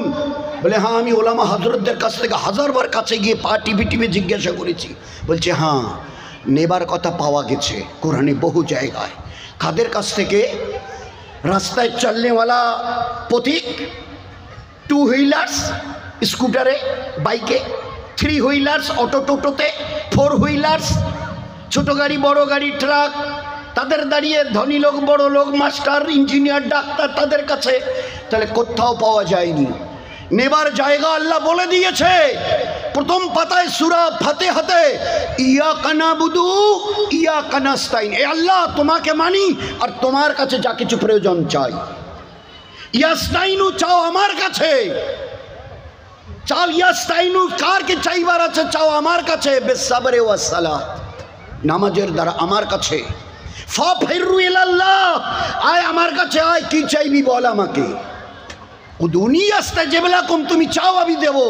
এ আল্লাহ, আমাদের ঘরে যে খাবার নেই, আমি, স্বামী, বাচ্চা কটা সবাই উপোস, 2 রাকাত পরে হাত তুলে, আল্লাহ বলেছে আমার কাছে চা, 2 রাকাত পরে চা, সালাত।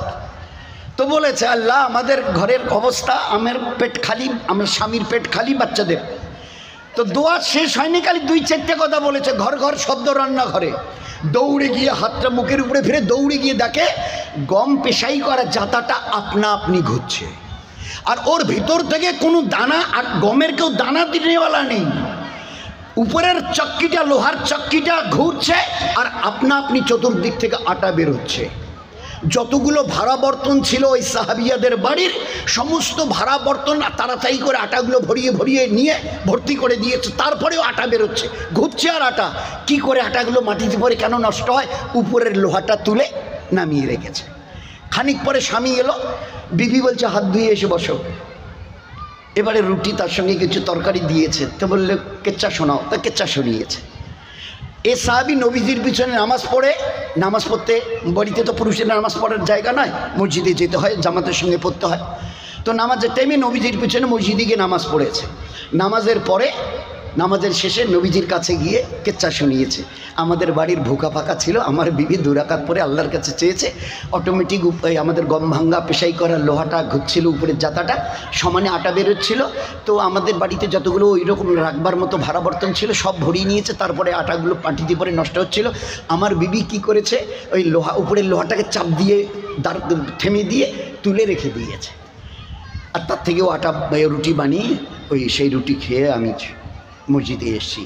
আল্লাহর দয়ার নবী শুনে বলছে, ও আমার সাহাবী, ওই দিন 14 সাদির ওই জামানায় তার ওই সঙ্গের ওই কটা লোককে নয়, ওই কটা লোককে যদি শোনাবার কথা ছিল, সোনার অক্ষরে হাদিসে পাকার পাতায় লেখে এই 14 সাদিতে শীতাই হালকার, গিদারি মাথাভাঙ্গা হালকার উম্মতকে শোনাবার কোনো প্রয়োজন ছিল না। ও উম্মত শুনে নাও, ঘরে ফাঁকা ফুকা, ফাঁকা ভুকা কিচ্ছু নেই। বিবিএ কথা বলেনি। স্বামী এসে জিজ্ঞাসা করেছিল কি গো কিছু, বলে না কিচ্ছু নেই। তা বিবিএ কথা বলেনি। আজকের যখন কিছুই নেই তো চাচাকে গিয়ে বলো না অন্তত 50টা টাকা একটু এবেলা ধার দিক, কাল না হয় দেওয়া যাবে।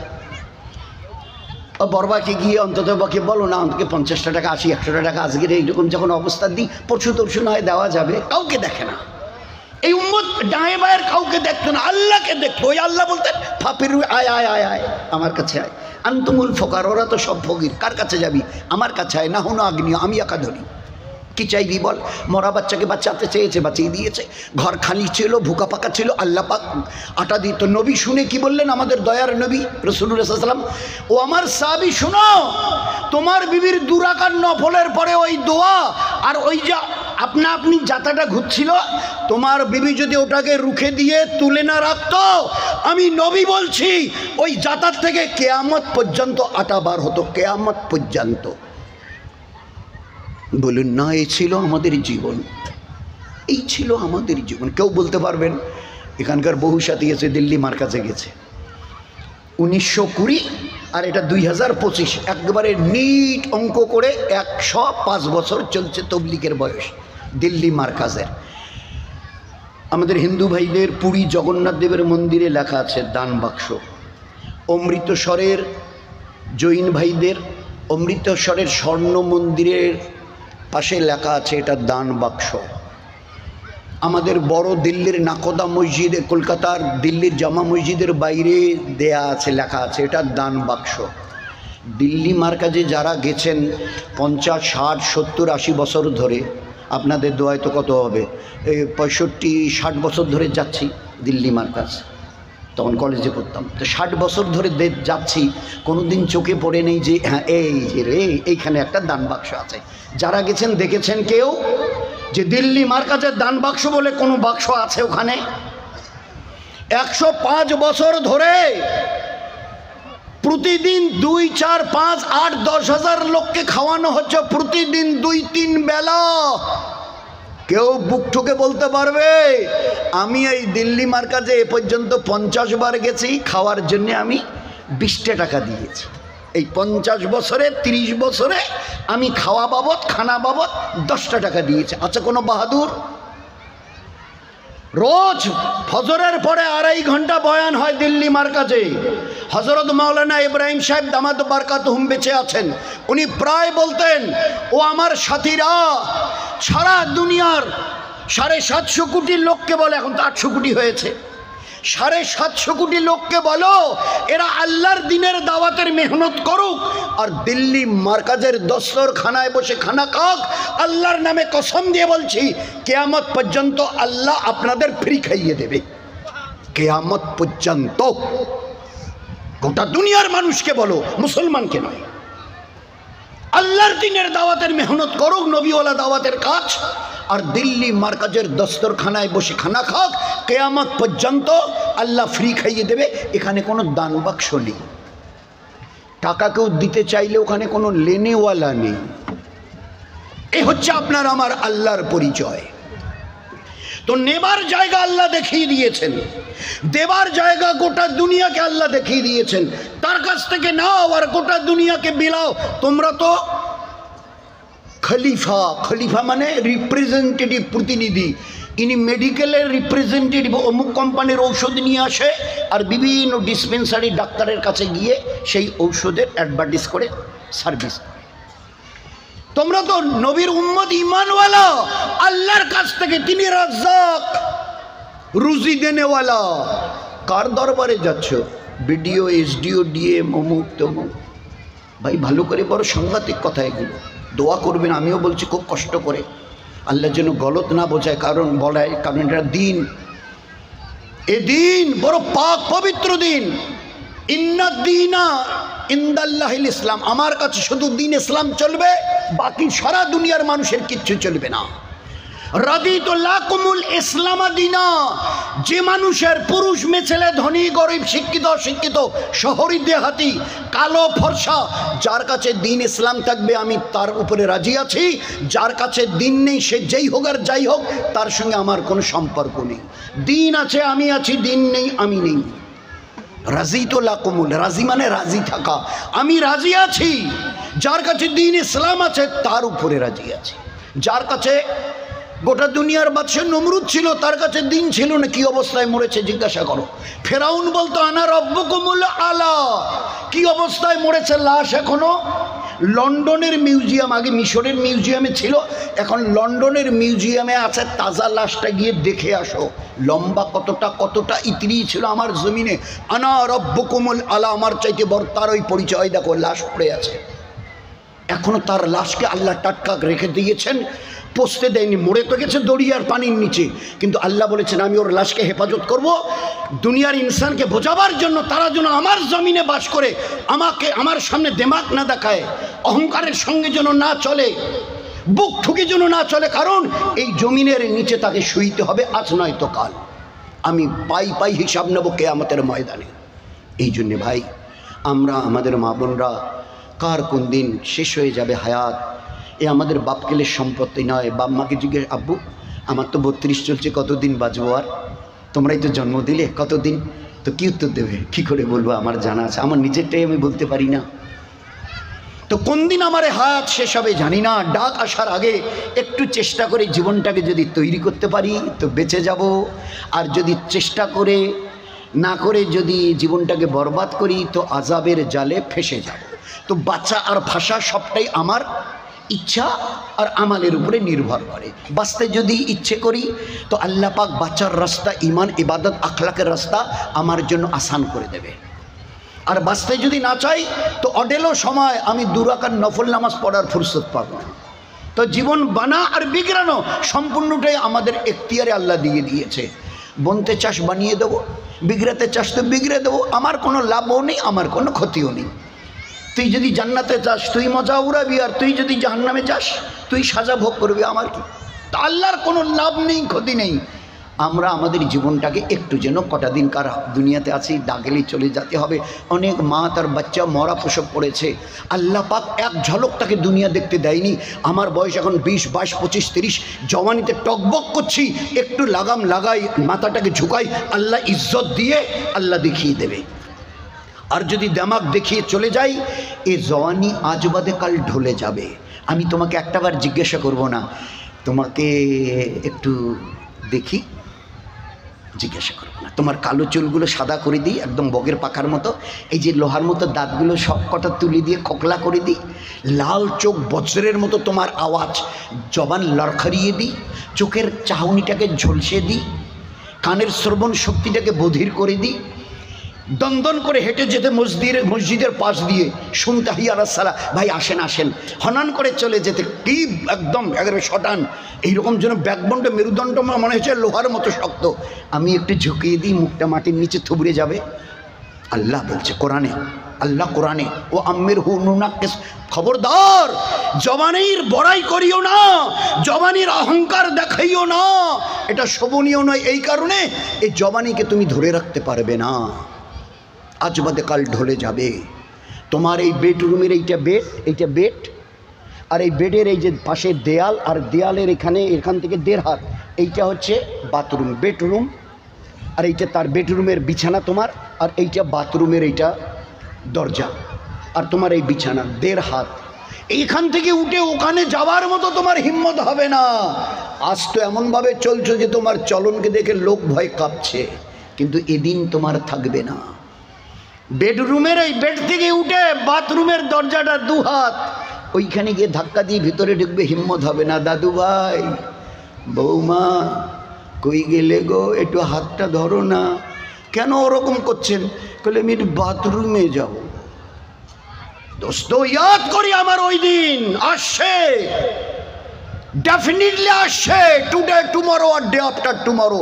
এই জওয়ানিকে আমি ধরে রাখতে পারবো না। এই জন্য আল্লাহ নবী বলতেন জওয়ানিটাকে একটু লাগাম লাগিয়ে ইবাদত করো। আমি নবী বলছি কিয়ামতের ময়দানে আরশের ছায়ায় আল্লাহ তোমাকে বসার জায়গা দেবে, আরশের ছায়ায়। তোমার ইজ্জত কত হবে সেই দিন সমস্ত হাসরবাসী দেখবে। চেষ্টা করবো ভাই ইনশাআল্লাহ, সবাই চেষ্টা করব যে কটা দিন, কার কটা দিন তা তো জানি না, যে কটা দিন আল্লাহ বাঁচিয়ে রাখবে আল্লাহর হুকুমের ফরমা বরদারি করি, নবীর সুন্নতের ইত্তেবা করি, আল্লাহর নাফরমানি আর নবীর সুন্নতের খেলাফ যেন না চলি। কারণ যেহেতু আল্লাহর হাতে ধরা দিতে হবে। মৌত আসবে, ধরা দিতে হবে। তো সেই জন্যে আমরা আমাদের মা বোনেরা সবাই নিয়ত করি, চেষ্টা করি আল্লাহ যেন তার ফরমা বরদারি করে, তার হুকুম, তার নবীর ইত্তেবা, আতিউল্লাহ আতি রসুল মেনে যেন জীবনটাকে তৈরি করে আল্লাহকে রাজি করে যাবার আল্লাহ যেন তৌফিক দেয়। কারা কারা চেষ্টা করবে একটু হাত তুলে দেখান দেখিনি ভাই, কারা কারা চেষ্টা করবো? আমাদের মা বোনেরা ভিতর থেকে একটু হাত তোলেন যে হ্যাঁ আমাদের এরাদা আছে, যা যেটুকু নাফরমানি কম বেশি হয়ে গেছে আল্লাহর কাছে তওবা করছি, হাত নামাই, আল্লাহর কাছে তওবা করছি, তিনি গফুরুর রহিম। আল্লাহ নিজে বলেছেন আস্তাগফিরু রাব্বাকুম ইন্নাহু কানা গাফফারা, তোমরা অন্যায় করেছো আমি সব দেখেছি, তো আমার কাছে তওবা করো, আস্তাগফিরু রাব্বাকুম, আমার কাছে ইন্না অবশ্যই ইন্নাহু কানা গাফফারা, নিশ্চয়ই আমি বড় মাফ করে নেওয়ালা। আরে তোমরা কটা আর গুনাহ করেছো, আমার দয়া দরিয়ার চাইতে বড় প্রশস্ত। কটা গুনাহ করেছো, আমার কাছে খালি তওবা করো, খাঁটি তওবা, সমস্ত গুনাহ আমি মাফ করে দেবো।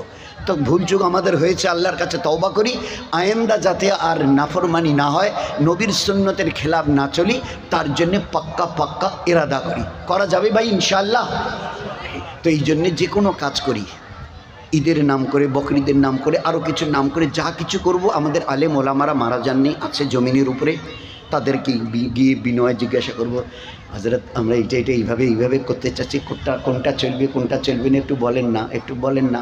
হয়তো আমরা 10,000 50,000 লাখ টাকা খরচ করলাম, নেকির আশায় দেখা গেল নেকি হয়নি, বহুত বড় গুনাহ হয়ে গেছে, বহুত বড় গুনাহ হয়ে গেছে। যেটুকু প্রয়োজন সেইটুকু করো, তার অতিরিক্ত কোরআন বলছে প্রয়োজনের বাইরে যদি গিয়ে খরচ করো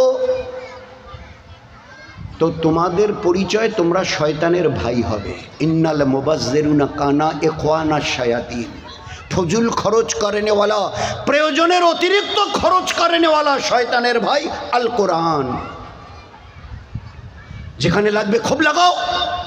একটা মওকা এসেছিল, আল্লাহর নবী বলছেন আল্লাহর দিনের জন্য তবুকের সফরে কে কি লাগাবে বলো? উসমান গনি রাদিয়াল্লাহু তাআলা এক এক সাহাবা এক একভাবে এলান করছে, আমি এই দেবো, আমি এই লাগাবো, দিল খুলে লাগাচ্ছে। উসমান গনি রাদিয়াল্লাহু আনহু বলছে আল্লাহ রসুল এই সফরে 10,000 সাহাবাদের 2 মাসে যা খরচা হবে, 10,000 সাহাবীর 2 মাসে যা খরচা হবে ইনশাআল্লাহ আমি একা উঠাবো। ভালো করে বুঝি কতটা। তারপরে 1000 সোনার মোহর এনে নবীজির হাতে দিলেন। আল্লাহ রসুল এখানে একটু নিয়ে এইদিকে ফেলে দিলেন, এ হাতে নিয়ে একটু এখানে ছেড়ে দিলেন, এখানে নিয়ে এইদিকে একটু ছেড়ে দিয়ে একটু মুচকি হাসলেন। তারপরে ওই কথাটাকে আমাদের শীতাই হালকার, আশপাশের হালকার উম্মতকে আমাদের শোনাবার জন্য দয়ার নবী বললেন, শোনো আজকে তোমাদের সাথী ওসমান গনি দিনের নিসবতে যেভাবে মাল লাগালো, 10,000 সাহাবাদের 2 মাসে সুই থেকে উঠ যা লাগবে আকাশে খরচ করবে, তারপরেও 1000 সোনার মোহর এনে আমার হাতে দিয়েছে। যেভাবে মাল লাগালো, আমি নবী বলছি আজকের দিন থেকে মৃত্যু অবধি ওসমান গনি একটাও যদি নেকামাল না করে, তারপরেও আল্লাহ তাকে নাজাত দিয়ে জান্নাতে পৌঁছে দেবে। চিন্তা করা যায়? লাগানোর যখন জায়গা আসবে দিল খুলে লাগাও, কিন্তু যেখানে লাগানো যাবে না 5 পয়সা যেন অতিরিক্ত না লাগাই। কারণ কোরআন বলছে এই 5 টাকা বেশি লাগিয়েছো ফজল জায়গায়, তুমি তো শয়তানের ভাইয়ের কাজ করলে। শয়তান যদি জান্নাতে যায় তুমিও জান্নাতে যাবে, আর শয়তান যদি জাহান্নামে যায় তো তুমিও জাহান্নামে যাবে। তো সবাই আমরা জানি যে শয়তান কোথায় যাবে। একটা কিচ্ছা বলে শেষ করি। এক সাহাবী এসে হুজুরকে বলছে আল্লাহ রসুল আমার একটা, তা বললেন তো শিখিয়ে দিলেন। তারপরে বললেন অমুক সাহাবার কাছে গিয়ে, সাহাবীর কাছে গিয়ে আমার নাম করিও যে আল্লাহ রসুল পাঠিয়েছেন। অমুকের নাম বললেন, অমুক সাহাবীর কাছে গিয়ে আমার কথা বলিও যে আল্লাহ রসুল পাঠিয়েছেন। উনি ওই বাড়িতে গেলেন। এখন বাড়িতে গিয়ে ডাকবে, দাঁড়িয়ে আছে, তো দেখে ভিতরে খুব একটা হইচই। কি হইচইটা কিসের? ওই বাড়ির মালিক তার বিবিকে বলছে তুমি বাতির সুলতাটা, ওই যে কুফি বাতি জাইতুনের তেল দিয়ে জ্বালানো হতো রাত্রিবেলা, তুমি ওই বাতির সুলতাটা কেন একটু বাড়ালে বলো তো? তুমি কেন বাড়াতে গেলে? আলোটা যদি একটু কম হতো তো আমাদের কি কাজে অসুবিধা হতো? তুমি কেন সুলতাটা একটু কেন বাড়িয়ে দিলে? কেন বাড়িয়ে দিলে? এই কাজটা তুমি কেন করলে গো? কেন করলে? কেন তুমি বোঝো না? তুমি এটা কেন এই বেয়াকুবিটা করলে? কেন এমন হম্বি তম্বি করছে? এ সাহাবী বাইরে শুনে বলছে ওরে আল্লাহ, বিবি সলতেটা একটু বাড়িয়ে দিয়েছে, তার জন্যই এত মানে রাগারাগি করছে। যদি তার হাতে একটা লাঠি দেওয়া যেত বিবিকে বোধহয় মারতে মারতে শেষ করে দিত, যেভাবে হম্বিতম্বি করছেন। আর সেই লোকের কাছে আল্লাহ রসুল আমাকে পাঠিয়েছে, কিচ্ছু বলেনি, চলে ফেরত গেছে। নামাজের ওয়াক্তে নবীজির কাছে গেছে, নবীজি জিজ্ঞাসা করছে, হ্যাঁ গো অমুকের কাছে গেছিলে? আল্লাহ রসুল গেছিলাম। তো গেছিলে তো বললে না কেন? তো বললে আল্লাহ রসুল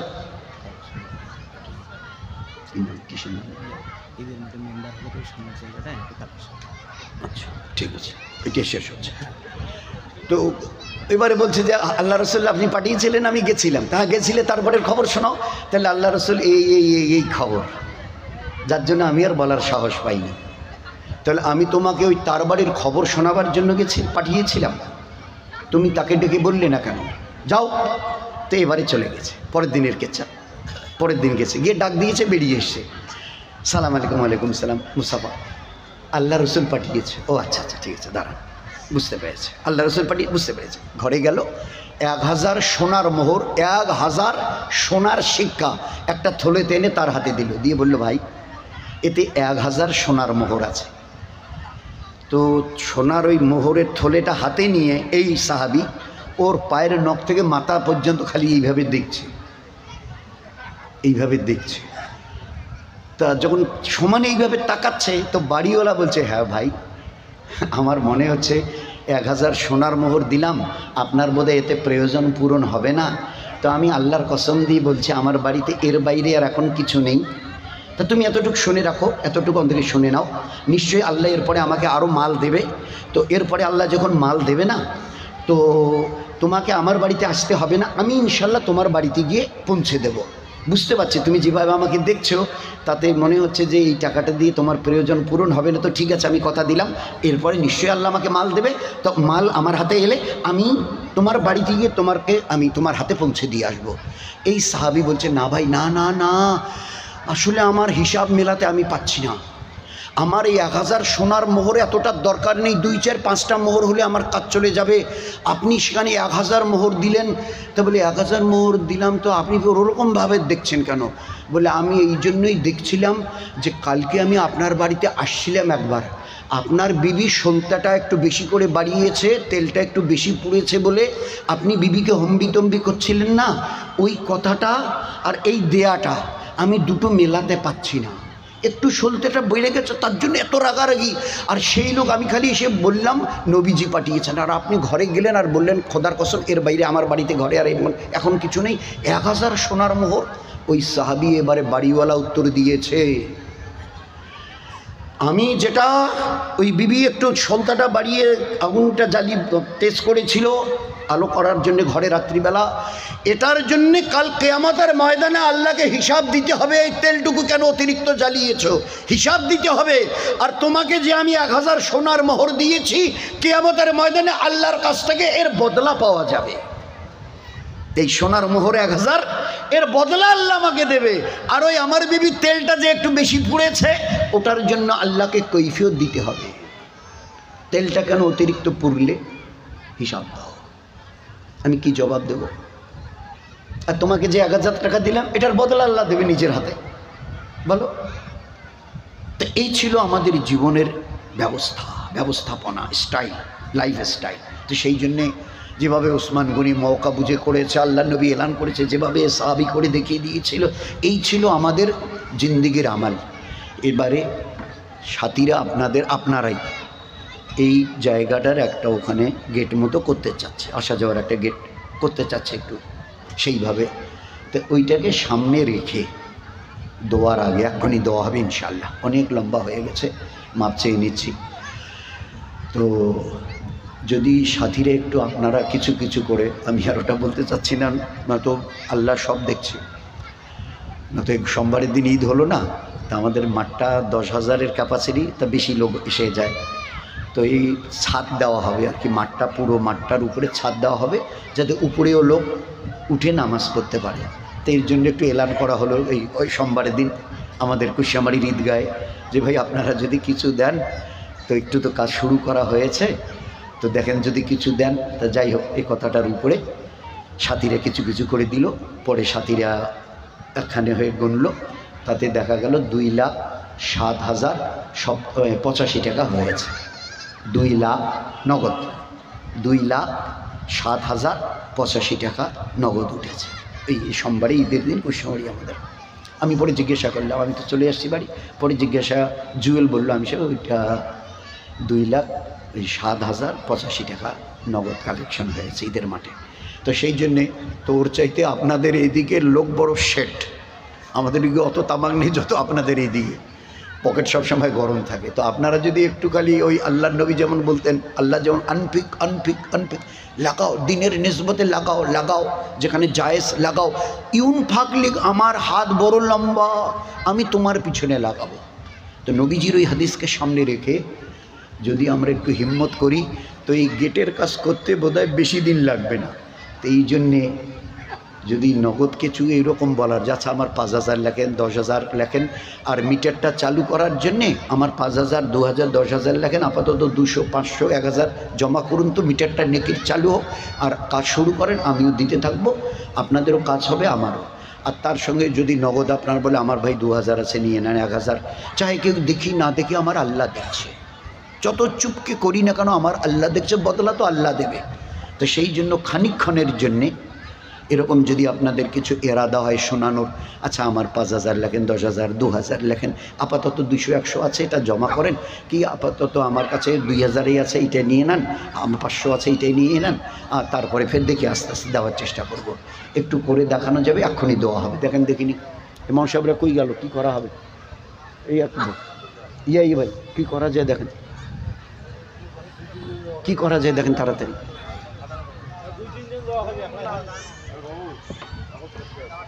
এখানে মা বোনদের কাছে ওই মেয়েরা যদি চাদর নিয়ে, 2-1টা চাদর নিয়ে, ওড়না নিয়ে একটু তাদের কাছে যে যতটা, মা বোনদের দিল বড় খুব কথা শোনালেন, যদি তোমরা কিছু লাগাও। বেলাল রাদিয়াল্লাহু আনহুকে বললেন যাও তো একটা চাদর নিয়ে ওদের কাছে রেখে দিয়ে চলে আসো, পরে গিয়ে নিয়ে আসিও। কিছুক্ষণ পরে হুজুর বলল বেলাল যাও গিয়ে চাদরটা নিয়ে আসো, গিয়ে চাদর না নিয়ে চলে এলো। হুজুর বলল চাদরটা আনলে না কেন?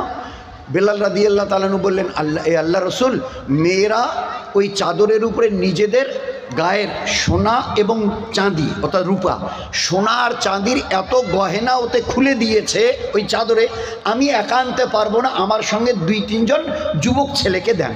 তাহলে কিভাবে তারা মাল লাগাতো আখেরাত বানাবার জন্যে, ওই জন্য লাগাবার আল্লাহ জায়গা দেখিয়ে দিয়েছেন।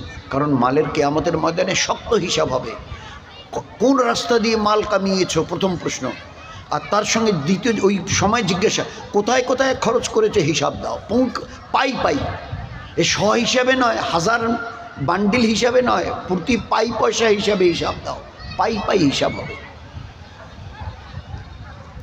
কিভাবে মাল কামিয়েছ আর কোথায় লাগিয়েছো, খরচ করেছো, হিসাব দাও। 4টা প্রশ্নের এই একটা প্রশ্ন কিয়ামতে হবে। আল্লাহুম্মা আমিন। ইয়া আরহামার রাহিমিন, ইয়া জাল কুওয়াতাল মাতিন, ইয়া রাহমাল মাসাকিন, ইয়া জুল জালালি ওয়াল ইকরাম, ইয়া হান্নান ইয়া মান্নান, ইয়া সাত্তার ইয়া দাইয়ান, ইয়া রাফিউদ দারাজাত, ইয়া রাফিউল কাশাফ, ইয়া আরহামার রাহিমিন।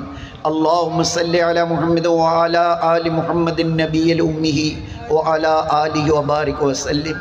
রব্বানা জালামনা আনফুসানা ওয়া ইল্লাম তাগফির লানা ওয়া তারহামনা লানাকুনান্না মিনাল খাসিরিন। আল্লাহুম্মা ইন্নী জালামতু নাফসি জুলমান কাসীরা, আল্লাহুম্মা ইন্নী জালামতু নাফসি জুলমান কাসীরা, আল্লাহুম্মা ইন্নী জালামতু নাফসি জুলমান কাসীরা ওয়া লা ইয়াগফিরু যুনুবা ইল্লা আনতা ফাগফিরলি মাগফিরাতাম মিন ইনদিকা ওয়ারহামনা ইন্নাকা আনতাল গফুরুর রহিম। আল্লাহুম্মা ইন্না নাসআলুকাল হুদা ওয়াত তুকা ওয়াল আফাফা ওয়াল গিনা। আল্লাহুম্মা ইন্না আলা যিকরিকা ওয়া শুকরিকা ওয়া হুসনি ইবাদাতিক। আল্লাহুম্মা ইলাইকা রাব্বি ফাহাব্বিনা ওয়া ফি আনফুসিনা লাকা রাব্বি ফাজাল্লিলনা ওয়া ফি আয়ুনিন নাস ফাআজ্জিবনা ওয়া মিন সাইয়্যিল আখলাকি ফাসান্নিবনা ওয়া আলা সিরাতাল মুস্তাকিম ফাসাব্বিতনা ওয়া আলা আদাইকা ইসলামে আদাইকা ওয়া আদাইল ইসলাম ফানসুরনা আলাল কওমিল কাফিরিন। ইয়া আরহামার রাহিমিন, ইয়া জাল কুওয়াতাল মাতিন, ইয়া রাহমাল মাসাকিন, ইয়া জুল জালালি ওয়াল کرام এ আল্লাহ জীবনভর নাফরমানি ছাড়া কিছু করিনি মওলা তুমি দয়া করে যদি মাফ না করো আমাদের দুনিয়াও যাবে আখিরাতও যাবে অন্তত তোমার পেয়ারে হাবিবের উম্মত হিসাবে আমাদের আগে পিছের সমস্ত গুনাহকে মাফ করে দাও জীবনটাকে তুমি আমাদের পাক করে দিয়ে আগামী দিনের জীবনটাকে তোমার দ্বীনের উপরে চলার তৌফিক দাও এ আল্লাহ দ্বীনের নামে আমরা যতটা জুলুম করেছি তুমি যদি ক্ষমা না করো মাওলা কে ক্ষমা করনেওয়ালা আছে বলো বড় বেবসি বেকসি বেসাহারাওয়ালা তুমি একমাত্র আমাদের সাহারা দেনেওয়ালা তুমি আমাদের মদত করো হর লাইনে তুমি আমাদের গাইবি তাইদ মদত নুসরত শামিল হাল ফরমাও নফস ও শয়তান থেকে বাঁচিয়ে চলার তুমি আমাদেরকে তৌফিক দান করো এ আল্লাহ নফস ও শয়তানের সমস্ত ধোঁকার অবস্থা থেকে এ আল্লাহ তুমি আমাদের একমাত্র পাক রাখতে পারো মাওলা নফস ও শয়তানের সমস্ত খারাপি থেকে তুমি আমাদের হেফাজত করে নাও আমাদের দুনিয়াও বানিয়ে দাও আর আখিরাতকে বানিয়ে দাও উভয় জাহানের সমস্ত খারাপি থেকে হেফাজত করে নাও এ আল্লাহ জিল্লাত ওয়ালি আর বদতরিন মউত থেকে তুমি আমাদের নাজাত দান করো তোমারই রাস্তায় জামে শাহাদাত তুমি নসিব করো तमाम दुनियार उम्मते मुस्लिमार जान माल ईमान अमल के तुम हेफाजत करे नाओ इज्जत और आबरू के तुम हेफाजत करो उम्मतेर प्रत्येकटा फर्द के तुम दीनेर दायी बनिए दाओ तुम्हार प्यारा दिन मिटे जावार व्यथा प्रतिटी उम्मतेर अंतरे तुम भरिए दाओ आपसे उम्मत के मिली जुले चलार तौफिक दाओ तुम्हार हुक्मेर उपरे जम्बार तुम्हार प्यारे नबीर चाल चलबार तुम तौफिक दान करो तुम्हार महबूबियादार मारिफत तुम आमादेर दाओ मौला तुम्हार जाते आलिर संगे जाति ताल्लुक तुम आमादेर दान करो आमादेर थेके जारा বিদায় নিয়ে কবরে চলে গেছেন তাদের আযাবে কবর থেকে হেফাজত করো তাদের প্রত্যেকের জন্য জান্নাতুল ফিরদৌসের ফয়সালা করো যারা উম্মতের মধ্যে পেরেশান হাল কার কি পেরেশানি কেউ জানুক না জানুক তুমি সবচেয়ে ভালো জানো মাওলা উম্মতের সমস্ত পেরেশানিকে তুমি দূর করে দাও জায়েজ জরুরিয়াতকে তুমি তাকাব্বুল ফরমাও জায়েজ হাজাতকে তুমি পুরো করে দাও এই আল্লাহ যারা বিমার তুমি তাদের সুস্থতা দাও যারা ঋণগ্রস্ত গায়েব থেকে ঋণ পরিশোধের ব্যবস্থা করো যারা মিথ্যা মামলায় জড়িত তাদের ছুটকারা দাও যারা সন্তানওয়ালা তাদের নেক সন্তান দান করো যাদের ছেলে মেয়ে দিয়েছো নেক পরেজগার মুত্তাকি আল্লাহওয়ালা বানিয়ে দাও যারা বেশাদিশুদা বেহতরিন জোড়ার ব্যবস্থা করো এ আল্লাহ উম্মতের প্রত্যেকটা বাড়িকে এ আল্লাহ দয়া করে তুমি সাহাবায়ে কেরাম রাদিয়াল্লাহু আনহুম আজমাইনদের বাড়ির নমুনা বানিয়ে দাও যে আমলের বিনিময়ে তুমি তাদের উপরে রাজি হয়ে গিয়েছিলে আজ तमाम দুনিয়ার সমস্ত মুসলমানের বাড়িকে ওই আমলগুলোকে চালু করে দাও দুনিয়ার প্রত্যেকটা কাঁচা পাকা মসজিদকে মসজিদে নববীর নকশায় তুমি আল্লাহ আবাদ করিয়ে নাও উম্মতের সব দিক থেকে সমস্ত রকমের খারাপিকে মাফ করে দিয়ে এ আল্লাহ তোমার রহম করমের তুমি মামলা ফরমাও আজকের এই জোরকে করবার জন্য যারা যত রকমভাবে সাহায্য সহযোগিতা করেছেন কোরবানি এই আল্লাহ দিয়েছেন বিশেষ করে কমিটির সাথীরা বিশেষ করে জওয়ানেরা যেভাবে এগিয়ে এসেছেন এই আল্লাহ তাদের এই টুটা ফুটা কোরবানিকে দয়া করে কবুল করে নিয়ে আগামী দিনে হেদায়েতের উপরে তাদের তুমি ইস্তেকামাত দান করো এই আল্লাহ তুমি যদি আমাদের দিনের উপরে জমাও কেউ আমাদের জাররা বরাবর নোকসান করতে পারবে না আর তুমি যদি আমাদের উপরে নারাজ থাকো কেউ তোমাকে রাজি করাতে পারবে না এই আল্লাহ দয়া করে এদের তুমি তোমার তরফ থেকে বেহতরিন জাযার বদলা দান করো এমন বদলা যা পেলে দুনিয়ার আখিরাতের জীবন ধন্য হবে এই আল্লাহ কেউ আওয়াজ দিয়ে করেছে কেউ চুপকে করেছে কেউ হাত তুলে তোমার কাছে মদদের সাহায্য চেয়েছে কেউ প্রকাশ্য দিবার জন্য ইরাদা করেছে প্রত্যেকের এই ইরাদাকে তুমি দয়া করে কবুল করে নাও তুমি পাক আর আমাদের দিকে যদি তাকাও তো গোনা ছাড়া আমাদের কাছে কিছু খুঁজে পাবে না মাওলা দয়া করে মাফ করে নিয়ে আমাদের এই রাতের দোয়াকে তোমার প্যারে নবী জনাবে রাসূলুল্লাহ সাল্লাল্লাহু আলাইহি সাল্লামের সদকে তোফলে তোমার ফজল কর্মে কবুল করে নাও সাল্লাল্লাহু তাআলা আলা খায়রি খালকিহি মুহাম্মদ ওয়া আলা আলিহি ওয়া সাহবিহি ওয়া যুরিয়াতিহি ওয়া আহলি বাইতি আজমাইন সুবহান রাব্বিকা রাব্বিল ইজ্জাতি আম্মা ইয়াসিফুন ওয়া সালামুন আলাল মুরসালিন ওয়াল হামদুলিল্লাহি রাব্বিল আলামিন বিরহমাতিকা ইয়া আরহামার রাহিম।